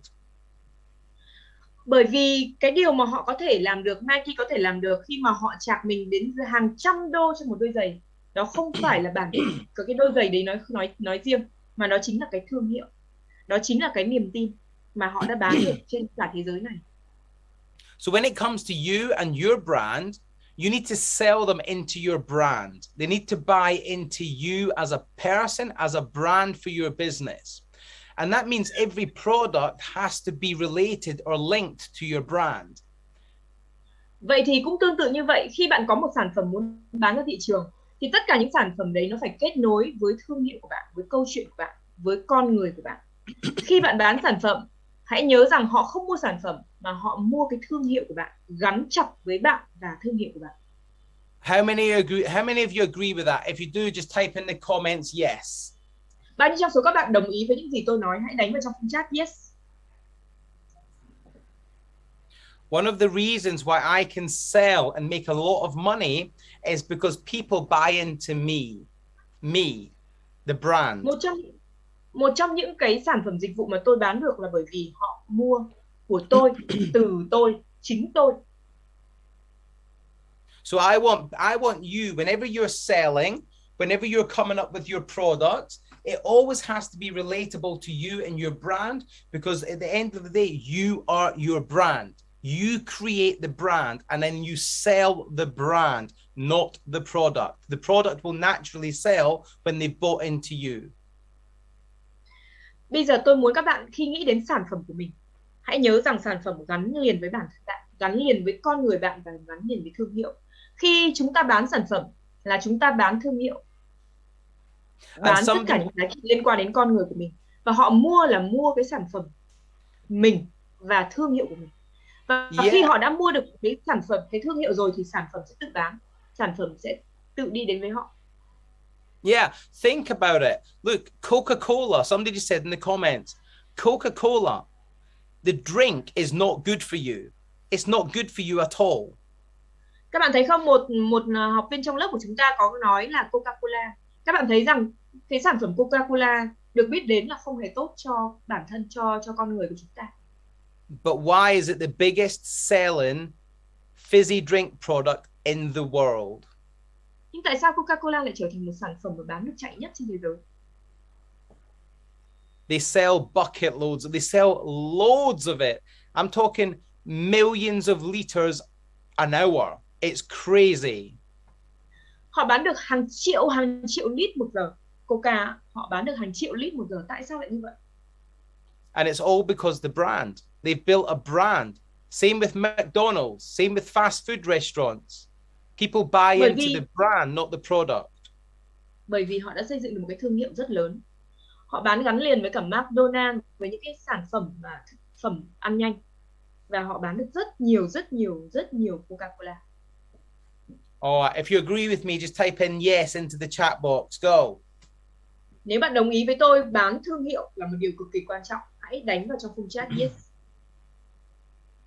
Okay, great. Good job, good job, good job. All right, okay. So if we understand, one, how to position our business, two, the correct products to put to the market, three, the correct people to help us systemize our business, four, how to present our business, and five, how to pitch our business, that means we make money. How many of you want to make money? If you do, typing money into the comments, go. Vậy chúng ta có 5 cái bước mà chúng ta vừa học qua. Thứ nhất là định vị, thứ hai sản phẩm, thứ ba con người hay hệ thống hóa, thứ tư là thuyết trình và thứ năm là bán hàng. Vậy thì tất cả những cái bước này nếu chúng ta đi theo thì chúng ta sẽ tạo ra lợi nhuận. Nếu như các bạn đồng ý với tôi điều đó, hãy đánh vào trong khung chat từ money, tiền. Because that's what every business model needs. Every business needs a business model, and that's the business model that I've used to create 9 businesses. And over the years, I've created millions and millions of pounds worth of turnover and income. Tất cả mọi lĩnh vực kinh doanh chúng ta đều phải đi theo một cái mô hình kinh doanh. Và tôi thành công bởi vì tất cả 9 cái doanh nghiệp của tôi đều đi theo cái mô hình này. Và tôi kiếm được hàng triệu bảng một năm bởi vì tôi đã áp dụng nó. And I want you to follow in that footstep. And I want to help you to do that. Now, in a minute, I'm going to talk to you about how you position your business. But first, Và tôi cũng muốn các bạn thành công như thế, bởi vì tôi đã ứng dụng nó thành công và có kiểm chứng. Và tôi cũng muốn các bạn làm được cái điều đó. So before we talk about how you position your business, I want to actually take a moment to invite you to come along and spend 2 days with me. How many of you would like to come and spend 2 days with me in Vietnam? If you would like to come along, type in yes in the chat box right now. Trước khi chúng ta đi sâu hơn về cái lĩnh vực số 1, đó là định vị sản phẩm, định vị thương hiệu cá nhân, thì tôi rất muốn tận dụng cái cơ hội này để mời tất cả các bạn tham gia cùng với tôi, đến gặp chúng ta, tham gia vào cái chương trình 2 ngày vào mùng 1 và mùng 2 tháng 8 ở Hà Nội. Bao nhiêu trong số các bạn muốn tham gia sự kiện này, hãy đánh vào trong phần chat yes. Because I genuinely believe that I can help every single one of you change your business. And I'm inviting you to come and spend 2 days with me at the Business Launchpad. Tôi thật sự, từ tận đáy lòng tôi tin tưởng rằng tôi có thể giúp đỡ các bạn. Và tôi rất muốn mời tất cả các bạn, gặp tất cả các bạn ở trong chương trình đó, chương trình bệ phóng doanh nghiệp, để chúng ta có chia sẻ kỹ hơn, sâu hơn nữa. And the Business Launchpad, we'll put the information up in a little while, but the Business Launchpad is 2 days where I'm going to be working with you to understand and work and implement how you position your business, how you create a product range, how you get people around you, how you master the art of presenting, and then you successfully present and pitch. Cái nội dung chi tiết của cái chương trình này thì chúng ta có thể chia sẻ về sau cái bài học này. Nhưng mà cái cơ bản là chúng ta sẽ đi kỹ hơn vào từng cái bước, từng cái trụ cột mà chúng ta sẽ đi qua cùng nhau. Thứ nhất là làm thế nào để bạn định vị được sản phẩm của mình, bạn tạo ra sản phẩm của mình như thế nào, bạn kết nối và hệ thống hóa doanh nghiệp ra sao, làm thế nào để có thể tự tin thuyết trình, và làm thế nào để có thể bán hàng. Đó, thì chúng ta đi sâu hơn vào từng cái bước này. And when you come along to this event, I'm going to be helping you become absolutely fearless, because I know that fear is stopping a lot of you taking action. Và khi mà bạn đến với tôi trong khóa học này, thì tôi sẽ đảm bảo rằng các bạn sẽ trở thành những người không còn sợ hãi gì nữa. Không có nỗi sợ nào xung quanh các bạn hết, bởi vì cái việc mà chúng ta ngăn cản chúng ta là do có một cái nỗi sợ. Nhưng khi chúng ta đã ở đây cùng với nhau thì chúng ta sẽ trở nên không có sợ hãi. I want you to be able to say no to fear. I want you to be able to say yes to taking action and yes to success. So if you want to say yes to success, say yes in the comments right now. Tôi muốn các bạn hãy nói không với sợ hãi, nói không với nó ngay bây giờ, nói có với hành động và nói có với thành công. Và ngay lúc này tôi muốn các bạn nói có, viết vào trong phần chat yes với thành công. And the reality is this: when you get around the right environment of people that are going to teach you and inspire you and impact you, you will change. Your life will change. Khi bạn được ở trong một cái môi trường mà có rất nhiều người ở nguồn năng lượng lớn, những người nguồn năng lượng cao, những người thành công, những người có sức ảnh hưởng, thì bạn sẽ được chuyển giao, được tiếp nhận cái nguồn năng lượng đó, và bạn cũng có thể thay đổi và chuyển hóa. And I know if you're like my students here in the UK, you will get amazing success, because in the UK I'm creating world-changing, life-changing success for my students. Và nếu như các bạn đã sẵn sàng hành động thì tôi tin rằng các bạn cũng giống như các học sinh viên của tôi ở Anh, là ở nơi mà tôi đã đào tạo rất nhiều học viên và họ đã thành công, thay đổi cuộc đời hoàn toàn. And I know the Business Launchpad will set you up for success. At the Business Launchpad, we're going to spend 2 days together, and I'm going to impact you, empower you, and change your mindset about business. Và trong 2 ngày tới đây ở trong chương trình bệ phóng kinh doanh, chúng ta sẽ gặp nhau. Thì trong 2 ngày chuyên sâu này, tôi sẽ trao quyền cho các bạn. Tôi sẽ tạo ảnh hưởng và giúp các bạn thay đổi hoàn toàn. And I encourage every single one of you to say yes to this opportunity. Because when you say yes to this opportunity, that's just the start for changing your business success. Và tôi muốn các bạn hãy tận dụng cơ hội này để nói có và để hành động. Bởi vì khi bạn nói có, bạn sẽ đạt được bước đầu tiên của thành công trong doanh nghiệp. Let me tell you something. In the UK, when people say yes to me, they get success. I've got students where I've been working with that have completely changed their whole life because of working with me. Ở Anh, khi mà tất cả những học viên mà nói có với tôi, họ làm việc cùng với tôi rất là tận tâm và họ đã thay đổi cuộc đời của mình hoàn toàn. And I have this mission to impact people and to help people. And it comes from here. It comes from here. Và tôi có một cái sứ mệnh của tôi đó chính là thay đổi chuyển hóa con người. Và cái sứ mệnh này nó đến từ trái tim, nó đến từ đây. Because I genuinely want people to change their life. You see, it wasn't always a success for me. Business was hard. Business was a failure. I spent many years making a lot of mistakes which cost me a lot of money. Bản thân tôi chân thành muốn các bạn thành công. Và các bạn cần phải biết rằng đối với doanh nghiệp thì có rất nhiều cái sự thất bại. Và bản thân tôi cũng đã trải qua rất nhiều những cái sự thất bại trong quá khứ. Và tôi muốn các bạn học được những điều đó. Học trên những cái thất bại đó để thành công và phát triển. And these failures and these upsets, they hurt. That causes pain. That causes issues. That causes mental health issues. And I don't want anybody to have to go through that, what I went through. Tất cả những sự buồn bã, sự thất vọng cũng như là sự thất bại thì nó đều dẫn đến những cái bệnh lý liên quan đến tâm lý hoặc là liên quan đến tinh thần. Và tôi không muốn các bạn trải qua những điều đó. Tôi muốn các bạn học được những bài học thành công để từ đó mình đi lên. And because of that, I'm going to do something very, very special.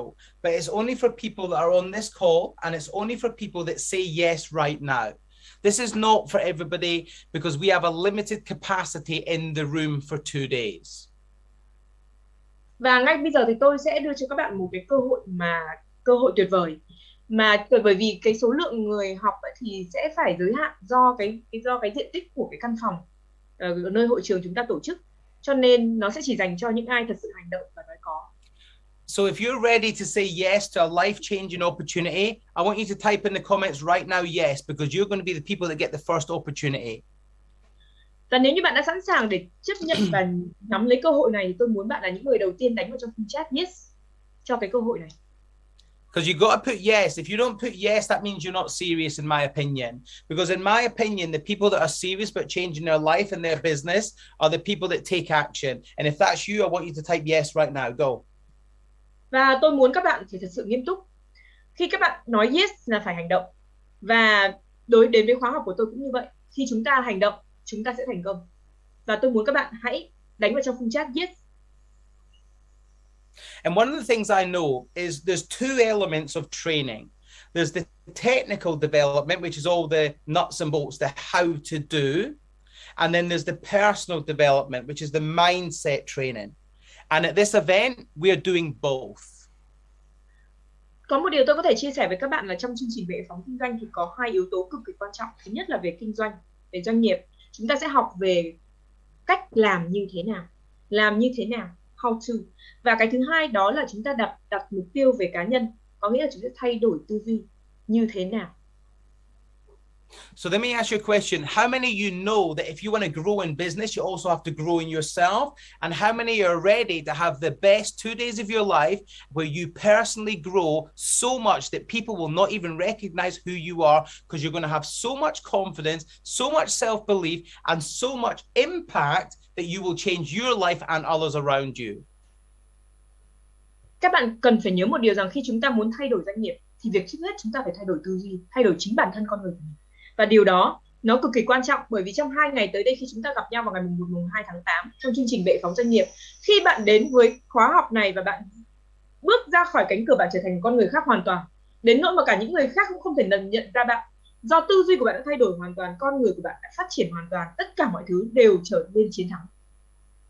And if you've said yes to this, I'm going to make this so easy for you. So easy because I'm coming from England. I'm coming from London. I'm in central London at the minute, and I'm flying to Vietnam with my team to help you, to serve you, and impact you.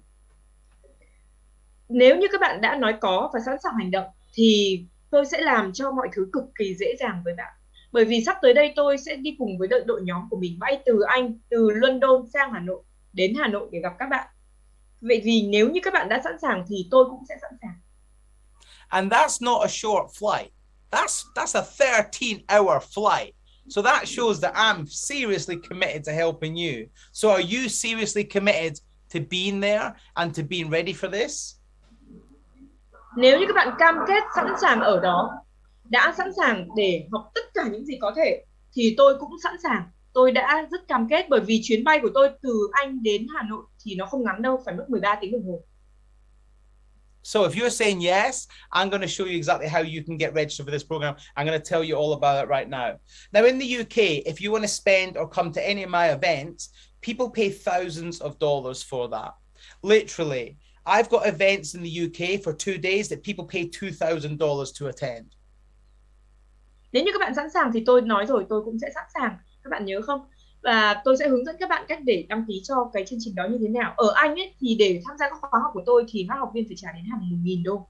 Nếu mà họ tham gia 2 ngày thì họ sẽ phải trả đến 2.000 đô để tham gia một khóa học 2 ngày. And let me just remind you what you're going to get. You're going to get the business launchpad for 2 days. We're going to help you understand the product, the position, the people, the presenting skills, and we're going to get you to learn how to pitch your business. And we're going to help you grow personally. All of that is 2 days in Vietnam. Với khóa học 2 ngày bệ phóng doanh nghiệp thì các bạn sẽ được học chuyên sâu 2 ngày cùng với tôi. Chúng ta sẽ đi sâu hơn về 5 trụ cột: định vị vị trí sản phẩm, con người, thuyết trình và bán hàng như thế nào. Các bạn sẽ đi kỹ hơn về marketing cũng như là cách bán hàng như thế nào và làm thế nào để kiếm được doanh thu. But I'm not going to ask you to pay thousands and thousands of dollars, the same as what the people in the UK pay. Because it's going to be my first time in Vietnam and it's going to be my first main event in Vietnam, I'm going to invite every single one of you to attend this program for just $98. $98, okay? This is crazy. 2 days for $98. Bởi vì đây là một sự kiện trực tiếp đầu tiên của tôi ở Việt Nam. Và tôi cũng muốn là sẽ được gặp các bạn càng nhiều càng tốt. Cho nên tôi sẽ chỉ muốn các bạn đầu tư một khoản $98 để có thể chúng ta sẽ sử dụng 2 ngày chuyên sâu cùng nhau, đi qua tất cả những cái nội dung mà các bạn sẽ phát triển bản thân, phát triển cá nhân của mình một cách đột phá. And it's just insane value. You're going to get to spend 2 days with me, my team, for $98. I'm bringing with me a world-class trainer that works for me. And we're going to be helping impact you and change your life. So if you want to come, type in the comments, yes, right now. Go ahead, do yes, right now. Tôi sẽ bay từ Anh sang và đi cùng đội nhóm của mình và những nhà đào tạo hàng đầu thế giới để đi đến và gặp gỡ các bạn. Chỉ trong 2 ngày và một cái khoản đầu tư, cái giá trị nó cực kỳ kinh khủng và khoản đầu tư của bạn chỉ là $98. Nếu bạn đã sẵn sàng, hãy đánh ngay vào trong khung chat và tên và số điện thoại của bạn. Okay, so how you can get registered? How many of you want to get registered for this program? Because if you want to get registered, the way to get registered for this program is you need to put your name, your phone number, and your email in the comments right now. Nếu các bạn đã sẵn sàng thì hãy đánh vào tên vào trong khung chat, số điện thoại và địa chỉ email của bạn vào trong khung chat để tôi biết rằng bạn đã sẵn sàng và đăng ký cho chương trình đó. And for just $98, you're going to come and spend 2 days with me. The team are going to put up the information right now. So team, can you put the information up right now? And put your name, your phone number, and your email into the comments right now if you want to come and spend 2 days with me and my team. Nếu các bạn đã sẵn sàng để dành 2 ngày chuyên sâu cùng với tôi và đội nhóm của tôi, những nhà đào tạo hàng đầu thế giới, để giúp các bạn phát triển cá nhân và phát triển doanh nghiệp của mình, thì đây là lúc mà bạn đăng ký. Hãy để tên và số điện thoại của bạn cũng như email vào trong khung chat. Và bây giờ ban tổ chức sẽ gửi thông tin về khóa học, về chương trình bệ phóng doanh nghiệp 2 ngày này. So I don't know why some of you aren't, because let me tell you something. In the UK, people pay me thousands, literally thousands and thousands of pounds to sit with me for an hour. And you're going to get the opportunity to spend 2 days with me and my team for just $98. Put your name, put your phone number, put your email down below. Let my team call you, let me get you registered, because I want to help you and I want to help your business. So do that right now. Các bạn, tôi cần phải nhắc các bạn một lần nữa, có ở Anh thì để mà huấn luyện doanh nghiệp hoặc cũng như là để đào tạo cùng với tôi ấy, thì mọi người cần phải trả đến hàng nghìn đô cho một ngày, và có những trường hợp phải trả đến hàng nghìn đô cho 1 giờ. Vậy thì tại sao mà chúng ta gặp nhau trong vòng 2 ngày mà chỉ với khoản đầu tư $98? Thì đó là bởi vì tôi rất muốn gặp tất cả các bạn ở đây. Đây là một sự kiện đầu tiên trực tiếp của tôi với các bạn ở Việt Nam và tôi rất muốn các bạn hãy viết tên và số điện thoại cũng như địa chỉ email của mình vào trong khung chat. Và ban tổ chức sẽ gọi điện cũng như là gửi email thông tin đến tất cả các bạn. Okay, and how it's going to work is my team are going to phone you. They're going to call you. And they're going to call you tomorrow or tonight. And they're going to say, look, you're in. Let's do this. We can't wait to see you there. I don't want any excuses. When they ring you, no excuses. Just do it. Và các bạn có nhớ không? Chúng ta sẽ nói có với tất cả các cơ hội từ bây giờ. Và sau khi các bạn đăng ký thì ban tổ chức sẽ gọi điện cho các bạn và chúng ta sẽ cùng nhau đăng ký và có những cái bước tiếp theo để đăng ký cho khóa học này để chúng ta ghi tên. Bởi vì cái số lượng cái ghế ngồi rất là có hạn trong cái phòng hội trường cho nên chúng ta cần phải đăng ký và hành động ngay. Because what's going to happen is if you're coming up with an excuse to why you can't do this for just $98, then you're going to come up with an excuse why you can't ever do anything in your business. So there's no quitting, there's no excuses. Just put your name, put your email, put your phone number in the comments right now. Nếu như bạn nghĩ ra một cái lý do nào đó để không tham gia thì bạn sẽ nghĩ ra được lý do để không tham gia bất kỳ một sự việc gì, một cơ hội gì trong đời của mình trong tương lai. Vì vậy, tôi muốn các bạn đừng nghĩ gì hết, đăng ký, tham gia và chúng ta sẽ cùng hành động. Hãy đây viết tên, số điện thoại và địa chỉ email của mình ngay vào trong khung chat bây giờ. I don't do excuses. You either have excuses or you have results. So what do you want? Do you want results or do you want excuses? Because if you're saying to me, you cannot afford $98 and you can't come because it's too much money, then you will never make money in business. Because the reality is this. Tôi không muốn nói đến lý do và các cái điều khác mà liên quan đến lý do hoặc bất kỳ một cái nguyên nhân nào mà bạn không thể tham gia. Tôi chỉ quan tâm đến kết quả. Vậy thì bạn là người chỉ nghĩ đến lý do hay là chỉ nghĩ đến kết quả? Bởi vì không có lý do gì với một nhà doanh nghiệp đầu tư một khoản 98 đô cho những giá trị cực kỳ lớn. Nếu như bạn không thể đầu tư 98 đô la cho một khóa học phát triển bản thân và doanh nghiệp, vậy thì các bạn đang kiếm tiền để làm gì? Và các bạn mục đích của bạn khi làm kinh doanh kiếm tiền là gì? The reality is this, if you can't find $98 and you want to do business, I'm sorry to say you're always going to have problems finding money. Because in business, we have to be able to create and find money. Nếu như bạn nói với tôi rằng bạn không thể kiếm được 98 đô để tham gia khóa học phát triển bản thân và phát triển doanh nghiệp, thì tôi thật sự phải xin lỗi bạn, rằng bạn sẽ luôn luôn phải tìm cớ để tìm tiền, ra ngoài xã hội để tìm tiền, kiếm tiền. Trong khi đó, khi chúng ta đầu tư 98 đô la, chúng ta sẽ biết cách để kiếm tiền và biết cách để vận hành doanh nghiệp của mình. Because the reality in business, money talks. The more money you can find, the more successful you're going to be. That's the reality. Bởi vì trong kinh doanh thì tiền có tiếng nói. Nó sẽ tự nói. Nếu bạn có thể kiếm tiền từ doanh nghiệp của mình, thì tiền sẽ sản sinh ra tiền. So don't look at it as I'm spending $98. Look at the transformation that you're going to come back from. And if you're using the excuse of, well, I'm in Ho Chi Minh City and it's in Hanoi, I'm in London and I'm coming. And that's a lot further than Ho Chi Minh City. Bạn hãy đừng nghĩ đến cái việc là làm thế nào để trả 98 đô. Hãy nghĩ đến việc chúng ta sẽ chuyển hóa như thế nào sau 2 ngày này. Và nếu các bạn đưa ra lý do rằng tôi phải bay từ Sài Gòn hay bay từ Đà Nẵng vân vân, thì hãy nghĩ xem tôi bay từ London 13 tiếng đồng hồ mới đến Hà Nội. And to me, that's just an excuse. So if you're saying you can't come because you're too far or you haven't got time, that's an excuse. That's an excuse that you'll be coming up with for the rest of your life. So just go ahead, put your name, put your phone number, put your email down below, and I can't wait to serve you and work with you. Nếu các bạn đưa ra các lý do hoặc bất kỳ một lý do gì đó thì tôi không muốn nghe, bởi vì tôi không quan tâm đến lý do, tôi chỉ quan tâm đến kết quả. Và tôi rất muốn các bạn cũng chỉ quan tâm đến kết quả. Chúng ta sẽ viết tên và số điện thoại của mình cũng như email để đăng ký ngay bây giờ. Bởi vì tôi đã sẵn sàng để đến với các bạn, tôi sẵn sàng để trao những giá trị cho các bạn và sẵn sàng để thay đổi chuyển hóa thành công cùng với các bạn. Awesome. Good job. Good job. Good job. Good job. Thank you. Thank you. Thank you. All right. I can't wait to work with the people that have said they're going to come along. And I hope you're going to have an amazing, successful business. But I can't wait to see you when that event happens. So give all these people that have registered, give them a massive, massive round of applause. Chúng ta vỗ tay nhiệt liệt chào đón và chào mừng cũng như là chúc mừng tất cả các thành viên của chúng ta đã đăng ký trong khung chat. Và các bạn cứ tiếp tục đăng ký trong khung chat trong thời gian tới nhé. Và tôi chắc chắn đảm bảo rằng chúng ta sẽ trải qua những ngày giá trị và thành công cực kỳ với nhau. Xin chúc mừng các bạn. All right, thank you, thank you, thank you. All right, before we get wrapped up for this evening, we've got another 15 minutes. But before we get wrapped up, I want to talk to you about how you position your business. Chúng ta sẽ còn khoảng 15 phút, 20 phút để đến trước khi kết thúc chương trình. Và trước đó thì tôi sẽ muốn nói về cái trụ cột số 1, đó chính là làm thế nào để định vị cái sản phẩm và thương hiệu của bạn. And it's really important that you understand how to position yourself in your marketplace.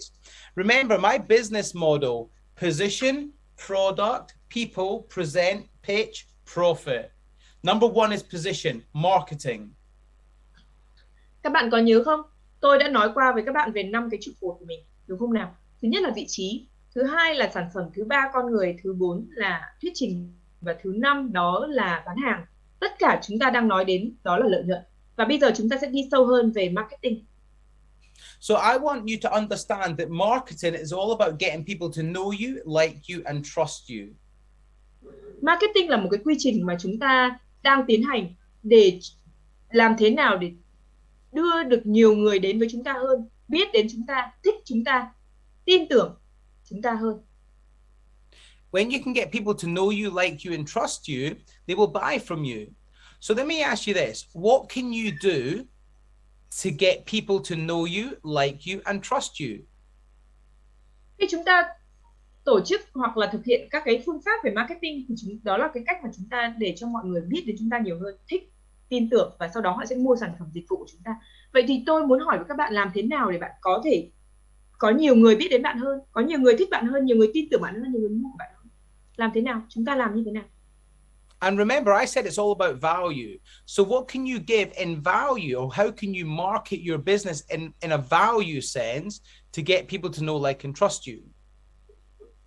Vậy thì như tôi có đề cập đến là chúng ta đang nói về giá trị. Tất cả những gì chúng ta đang làm là nói về giá trị. Vậy thì làm thế nào để marketing cái điều đó, cái giá trị mà chúng ta đang làm đến với mọi người? And let me give you an example of that with some of my businesses. Tôi sẽ đưa ví dụ ở đây, ví dụ liên quan đến một trong những cái doanh nghiệp mà tôi đang vận hành. So for every business I have a book. I've got books. Okay, I've become an author. Cho mỗi cái doanh nghiệp mà lĩnh vực kinh doanh mà tôi làm, tôi có quyển sách. Tôi trở thành diễn giả, người viết sách. So by becoming an author, what does that say about me? Write it in the comments. Vậy thì các bạn nhìn thấy điều gì khi tôi trở thành diễn giả của quyển sách này? Các bạn hãy viết vào trong khung chat. By becoming an author, what does that say about me? How does that position my business? And write it in the comments. Khi tôi trở thành diễn giả, tức là tác giả của những cuốn sách, thì nó liên quan gì đến doanh nghiệp của tôi? Well, it's in the title, author. So that leads on to authority. Okay, so as an author, you become an authority figure in your chosen sector. So this book is called Whatever It Takes. This is a book that you can get as a customer of mine completely free of charge. Các bạn có thể thấy là một trong những cuốn sách của tôi là bằng mọi giá. Thì khi tôi viết sách, bản thân cái từ author trong tiếng Anh nó có nghĩa là tác giả. Và cái danh từ của nó có nghĩa là authority, có nghĩa là có thẩm quyền. Tức là mình tạo ra ảnh hưởng. Mình tạo một cái ảnh hưởng. Và tất cả mọi người khi đến với khóa học của tôi và đến với chương trình của tôi đều được tặng. Đến với cái chương trình đặc biệt đó thì họ sẽ được tặng quyển sách này miễn phí. And this book is a book all about my property investment journey. This book details how I made money in property. Và cái cuốn sách này, Whatever It Takes, là cái quyển sách nó ghi rất chi tiết về cái quy trình, cái hành trình của tôi kiếm tiền như thế nào nhờ bất động sản. And the great thing about it is I'm not direct. I don't sell in anything. I don't sell anything in this book. But what I use this book for is a marketing tool to get people into my life. Khi các bạn đọc quyển sách này thì bạn sẽ thấy rằng tôi không bán bất kỳ điều gì trong cuốn sách hết. Thế nhưng nhờ có cuốn sách này mà đây là một cái cách mà tôi marketing bản thân mình và tôi đưa mọi người đến gần với tôi hơn. Họ biết đến tôi hơn. And I also use other methods to market. So for instance, you've got whatever it takes, but you've also got another one called the six-figure speaker. This is about my training business. Có một quyển sách khác nó liên quan đến cái doanh nghiệp mà liên quan đến đào tạo của tôi, đó là diễn giả 6 con số. Quyển sách này nó nói về một vị diễn giả mà có liên quan đến cái doanh thu có 6 con số. Thì đó là liên quan đến một cái lĩnh vực kinh doanh khác của tôi. Hey, what's up, Alasdair Cunningham? Listen. Next, we have other outlets for marketing. We use a lot of social media. So how many of you use social media for marketing your business? If you do, write in the words yes in the comments. Các bạn có biết đến các cái công cụ mạng xã hội không ạ? Mạng lưới xã hội thì đó chính là một cái công cụ rất là quan trọng cho marketing. Và bao nhiêu trong số các bạn sử dụng công cụ đó cho marketing của mình, hãy đánh vào trong khung chat yes. Okay, great. And the reason why, so we've got, I want you to think about what I'm trying to do here. So we've got 2 books. We've also got social media marketing, and I'll share with you one of my social media pages right now because I want you to see that. Vậy các bạn có thể thấy không, tôi vừa chia sẻ với các bạn ấy, một trong những cái cách mà chúng ta tiếp cận được với nhiều người hơn đó chính là chúng ta trở thành tác giả. Tác giả có thẩm quyền và có những cái gọi là ảnh hưởng. Và cái thứ hai đó là sử dụng các công cụ liên quan đến mạng lưới xã hội. So with my social, let me share with you one of my social media pages. So I use a lot of social media to build authority. It's really important that if you're not on social media, you get on social media. And có một điều cực kỳ quan trọng đó là truyền thông xã hội. Và một trong những cái kênh mà tôi sử dụng rất nhiều ở đây. Okay, so one of the things I do, and I have my books. I've got my books. That's one element. Next element is my social media. Now, just look at my social media. I've got a lot of followers, 9,500 followers. Các bạn có thể thấy ở đây chính là một kênh gọi là Instagram. Và tôi có 2 quyển sách rồi. Và ở đây là một cái kênh Instagram và tôi có 9.600 người theo dõi. And this is my Instagram for my general brand. We've got really nice artwork. We've got nice videos. We've got pictures of my students. Ở đây chúng ta có những cái bài giới thiệu này và có rất nhiều các video liên quan đến công việc và ảnh chụp với học viên. We've got images of my reviews. We've got pictures of me having fun on stage. We've got pictures of one of my trainers. Các bạn có thể nhìn thấy có rất nhiều các bức ảnh của tôi đang huấn luyện và rất vui vẻ cùng với học viên, một trong những thành viên đào tạo khác. Rồi có những cái bài review. Here's one of the artworks that I've put out on social media. This is for a student of mine called Ashley, and he hit 6 figures in 6 months. So he became a 6-figure earner in 6 months. Và đây là hình ảnh của một bạn tên là Ashley Heath, là một cái học viên của tôi. Bạn ấy đã trở thành một nhà thành công 6 con số trong vòng 6 tháng. Và đây là bức ảnh của bạn ấy. And then we go down, and there's another one of my students. This is a lady called Becky. She made 27,500 UK pounds in 2 weeks after coming to my training. Và có một học viên khác tên là Becky đã đến khóa học của tôi và sau 2 tuần bạn ấy đã kiếm được 27.500 bảng chỉ sau 2 tuần tham gia khóa học. And there's some more students. Look, a bit of motivation. There's some more students. Aiden done my training.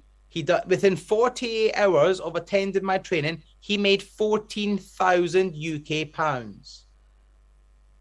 Và một học viên khác đó là Aiden, bạn ấy cũng kiếm được 14.000 đô trong vòng 48 giờ chỉ sau khi tham gia khóa học trong một thời gian rất ngắn.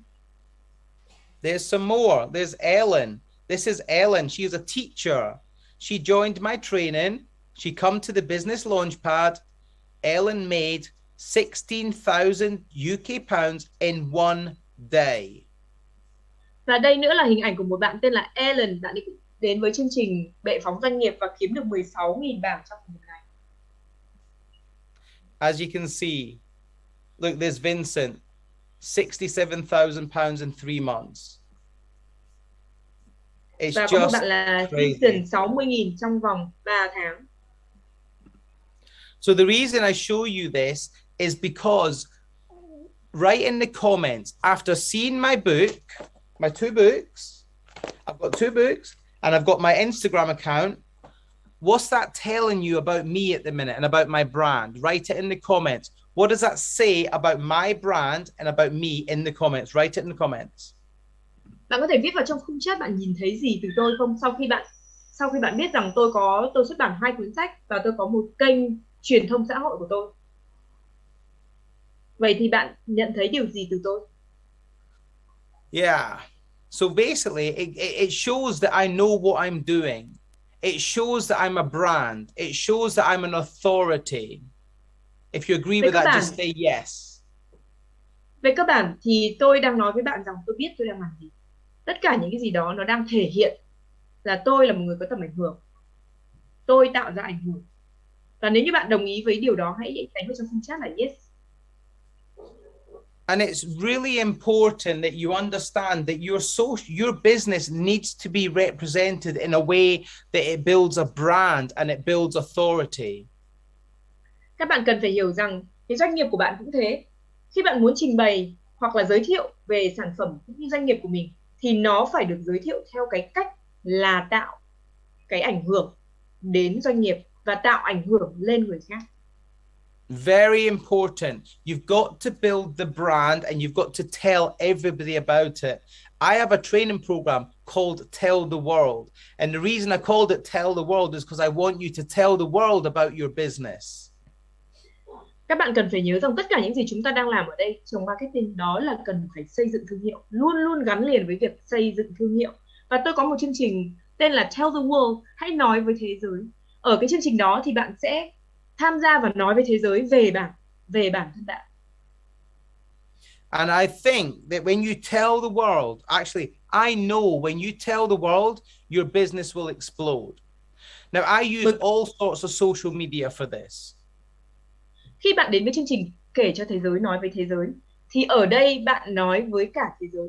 Và khi đó thì doanh nghiệp của bạn sẽ phát triển cực kỳ nhanh chóng. When you use social media gives you the opportunity to speak to people all around the world. Khi bạn sử dụng công cụ truyền thông xã hội thì đây là một cái công cụ mà giúp bạn kết nối không phải chỉ với người trong quốc gia mà sẽ đi vượt qua biên giới với tất cả mọi người trên thế giới. But you need the confidence to do it. You need the power to do it. You need the impactfulness to do it. You need to have the confidence to get your phone out and do a video and not worry about what people think. Vì thế bạn cần phải như thế nào? Bạn phải rất tự tin. Bạn cần phải rất mạnh mẽ. Bạn cần phải có quyền lực để có thể tạo ra những cái hình ảnh, những cái video mạnh mẽ mà không cần phải quan tâm đến người khác nghĩ gì. If you agree with that, say yes. Let me hear in the comments. Do you have the confidence to do this? Nếu như bạn đồng ý với tôi, bạn cần phải có sự tự tin để làm những điều đó, thì hãy đánh vào trong khung chat yes. Okay, good. Thank you. Thank you. So remember, when you understand your marketing and your position, it's so important, and it always starts with the position in the marketing. When you understand that, you can then create a product range. Các bạn thấy không? Chúng ta đang nói đến định vị sản phẩm, đó chính là marketing đó. Và cơ bản của nó vẫn chính là marketing cái thương hiệu. Và ngay khi bạn làm rất tốt và rất hiệu quả cái bước số 1 này thì tiếp theo đó chính là về sản phẩm, tạo ra một dòng sản phẩm, những sản phẩm của bạn. So with the right position, the right products, the right people in your business, you can then present your business, you can pitch your business and your product, and you can make an awful lot of money. If you want to do that, type yes right now in the comments. Vậy là bạn cần phải định vị đúng sản phẩm của mình trong thị trường. Bạn phải có sản phẩm đúng. Bạn phải có một team đội đúng, một team đội chiến thắng. Và khi đó bạn sẽ thuyết trình đúng. và tạo ra một cái sân chơi nơi bạn có thể bán hàng. Thì tất cả những cái yếu tố đó sẽ giúp bạn tạo ra lợi nhuận. Nếu như bạn đồng ý với tôi, hãy đánh vào trong chat là yes. Okay, great. Thank you, thank you, thank you. And if you said yes, then you need to be at the business launchpad. If you haven't registered already for the business launchpad, put your name, put your email, put your phone number, and let me come and meet with you and spend 2 days with you, making sure you get all of this spot on. Nếu như bạn đồng ý với tôi những điều đó cực kỳ quan trọng trong việc chúng ta tạo ra lợi nhuận như thế nào, thì hãy đánh vào trong phần chat là yes. Và các bạn nhớ rằng chúng ta vẫn có thể đăng ký cho khóa học 2 ngày bệ phóng kinh doanh trong ngày mùng 1 và mùng 2 tháng 8. Ở lúc đó là chúng ta sẽ gặp nhau và trao đổi trực tiếp với nhau sâu kỹ hơn về cái doanh nghiệp của bạn và những con đường làm thế nào để tiến tới thành công và phát triển tư duy.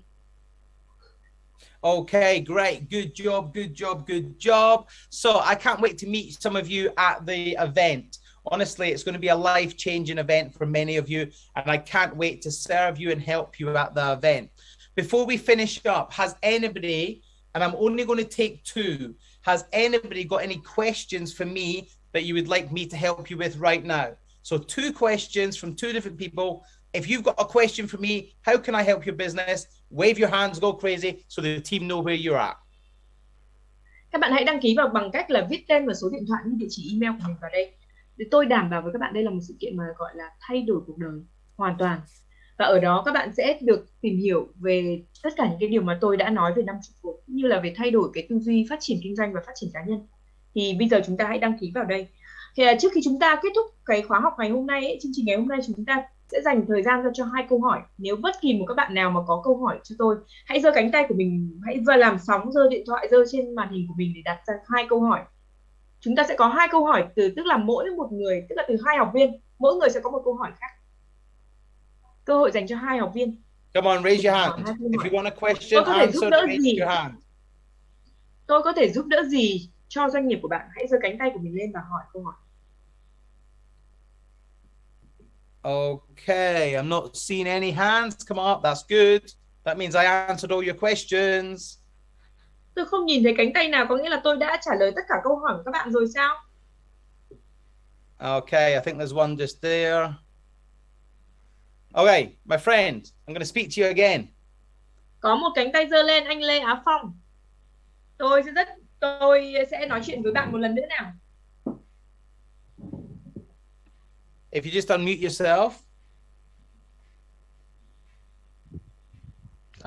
Xin chào cả nhà. Hey, xin chào. Xin chào. Xin chào ạ. Chúng tôi đang từng bước khẳng định cái sản phẩm của mình, nhưng mà bây giờ một cái điều là lo lắng là truyền tải cái thông điệp, cái thông tin sản phẩm đến hai đối tượng. Thứ nhất là team bán hàng, và thứ hai nữa là cái người khách hàng của mình. Và tôi muốn đánh họ thông tin full nhất và nhanh nhất để người ta mau ra quyết định. Tôi có vấn đề tôi đang gặp phải vậy. So I have one question. We are step by step to send our products to the world, and I have one worry. It's about sending or expressing or send the message of the product to the people, especially two subjects. The first one is sales team. The second one is direct customer.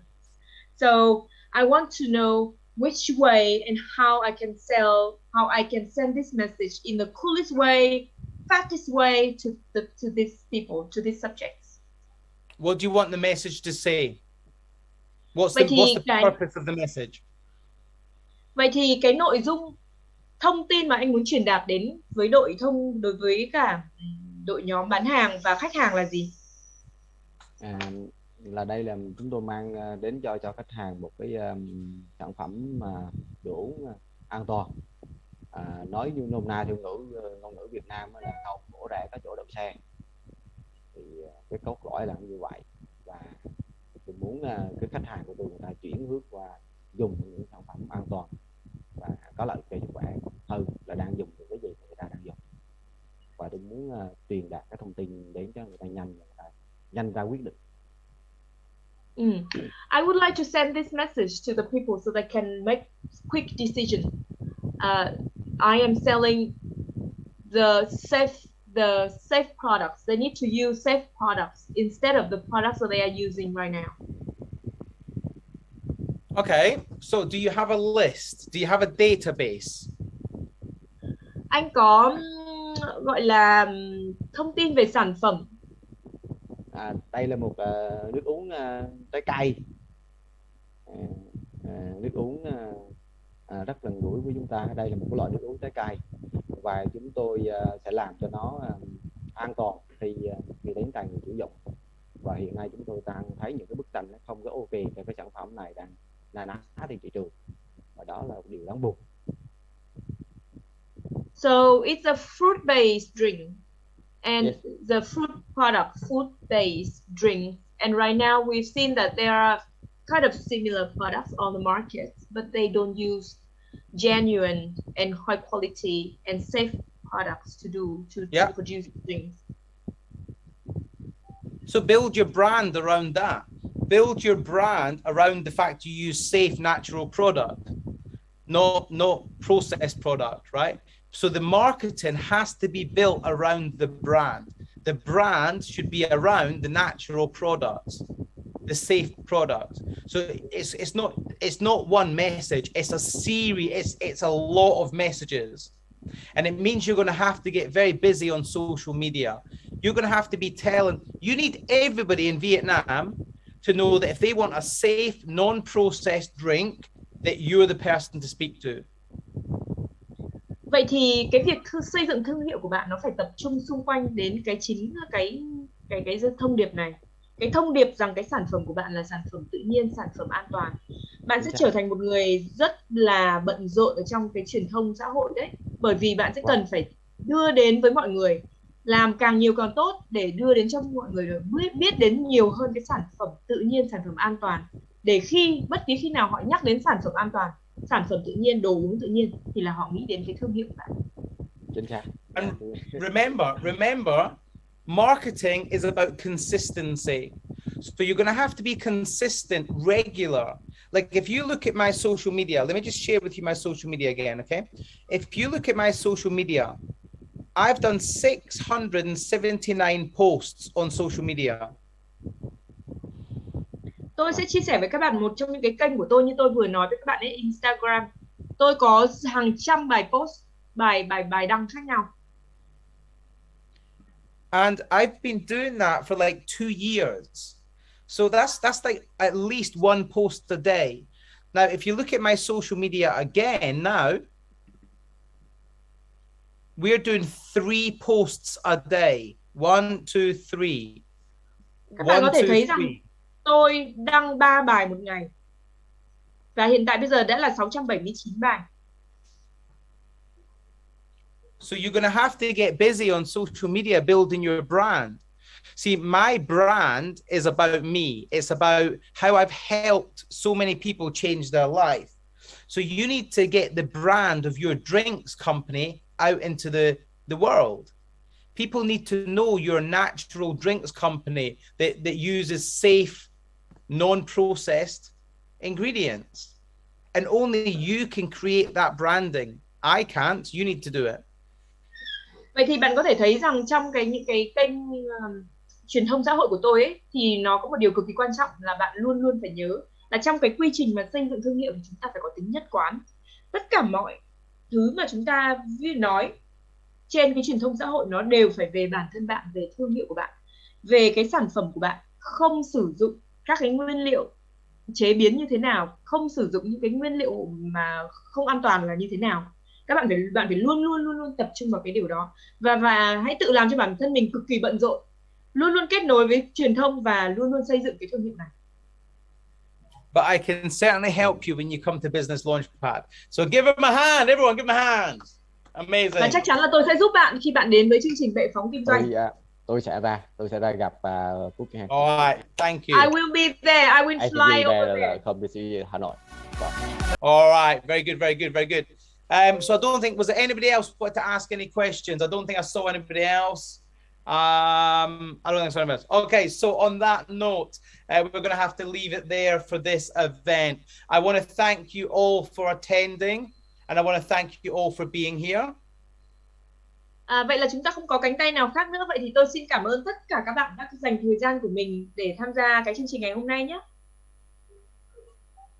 And I want to thank to my translator and also Success Business for making this happen. Và tôi xin cảm ơn đến bạn phiên dịch đã giúp cho truyền tải được cái thông tin từ tôi đến với tất cả các bạn. And I want to thank you. You guys are here. You've given up your evening. So give yourself a massive, massive round of applause. Và đặc biệt là một tràng pháo tay dành với tất cả cá nhân các bạn ở đây đã dành buổi tối ngày hôm nay để có mặt cùng với nhau ngày hôm nay. Cảm ơn sự có mặt của tất cả các bạn. All right. Thank you, thank you, thank you. Remember, I'm coming to Vietnam and I want to help you and I want to serve you and I want to impact you. Whether that be through business development or whether that be through personal development, I know I can help you. So make sure you're coming along to the event. Các bạn hãy đảm bảo là mình hãy đến khóa học ngày mùng 1, mùng 2 tháng 8 nhé, để chúng ta có thể được gặp trực tiếp với nhau. Và tôi đảm bảo rằng đó là một sự kiện thay đổi cuộc đời, sẽ có rất nhiều ảnh hưởng tuyệt vời đến với các bạn. And remember, it's not too late. So if you want to come along, or even if you want to just have a conversation with the team, maybe it's not for you right now, but maybe you just need to have a conversation with the team to say, hey, look, I'd like to come. How do we make it work? Okay. So put your name, put your email, put your phone number in the comment below, and one of the team will have a conversation with you tomorrow. Và tôi hy vọng là vẫn chưa muộn đâu. Nhưng mà nếu trong trường hợp bạn có một cái lăn tăn, bất kỳ một cái lăn tăn gì đó cũng không cần ngại, cứ để tên và số điện thoại ban tổ chức, các bạn ấy sẽ gọi điện và chúng ta có thể trao đổi nhiều hơn để làm thế nào đó mà các bạn có một cái cơ hội để tham gia đến cái sự kiện đó. Okay, remember to do that. Listen, thank you, thank you, thank you. I hope to see you in Vietnam. Otherwise, I wish you all the best. I really do. And I'll see you next time. Thank you, guys. Và một lần nữa từ tận tâm mình tôi xin cảm ơn tất cả các bạn và hẹn gặp lại.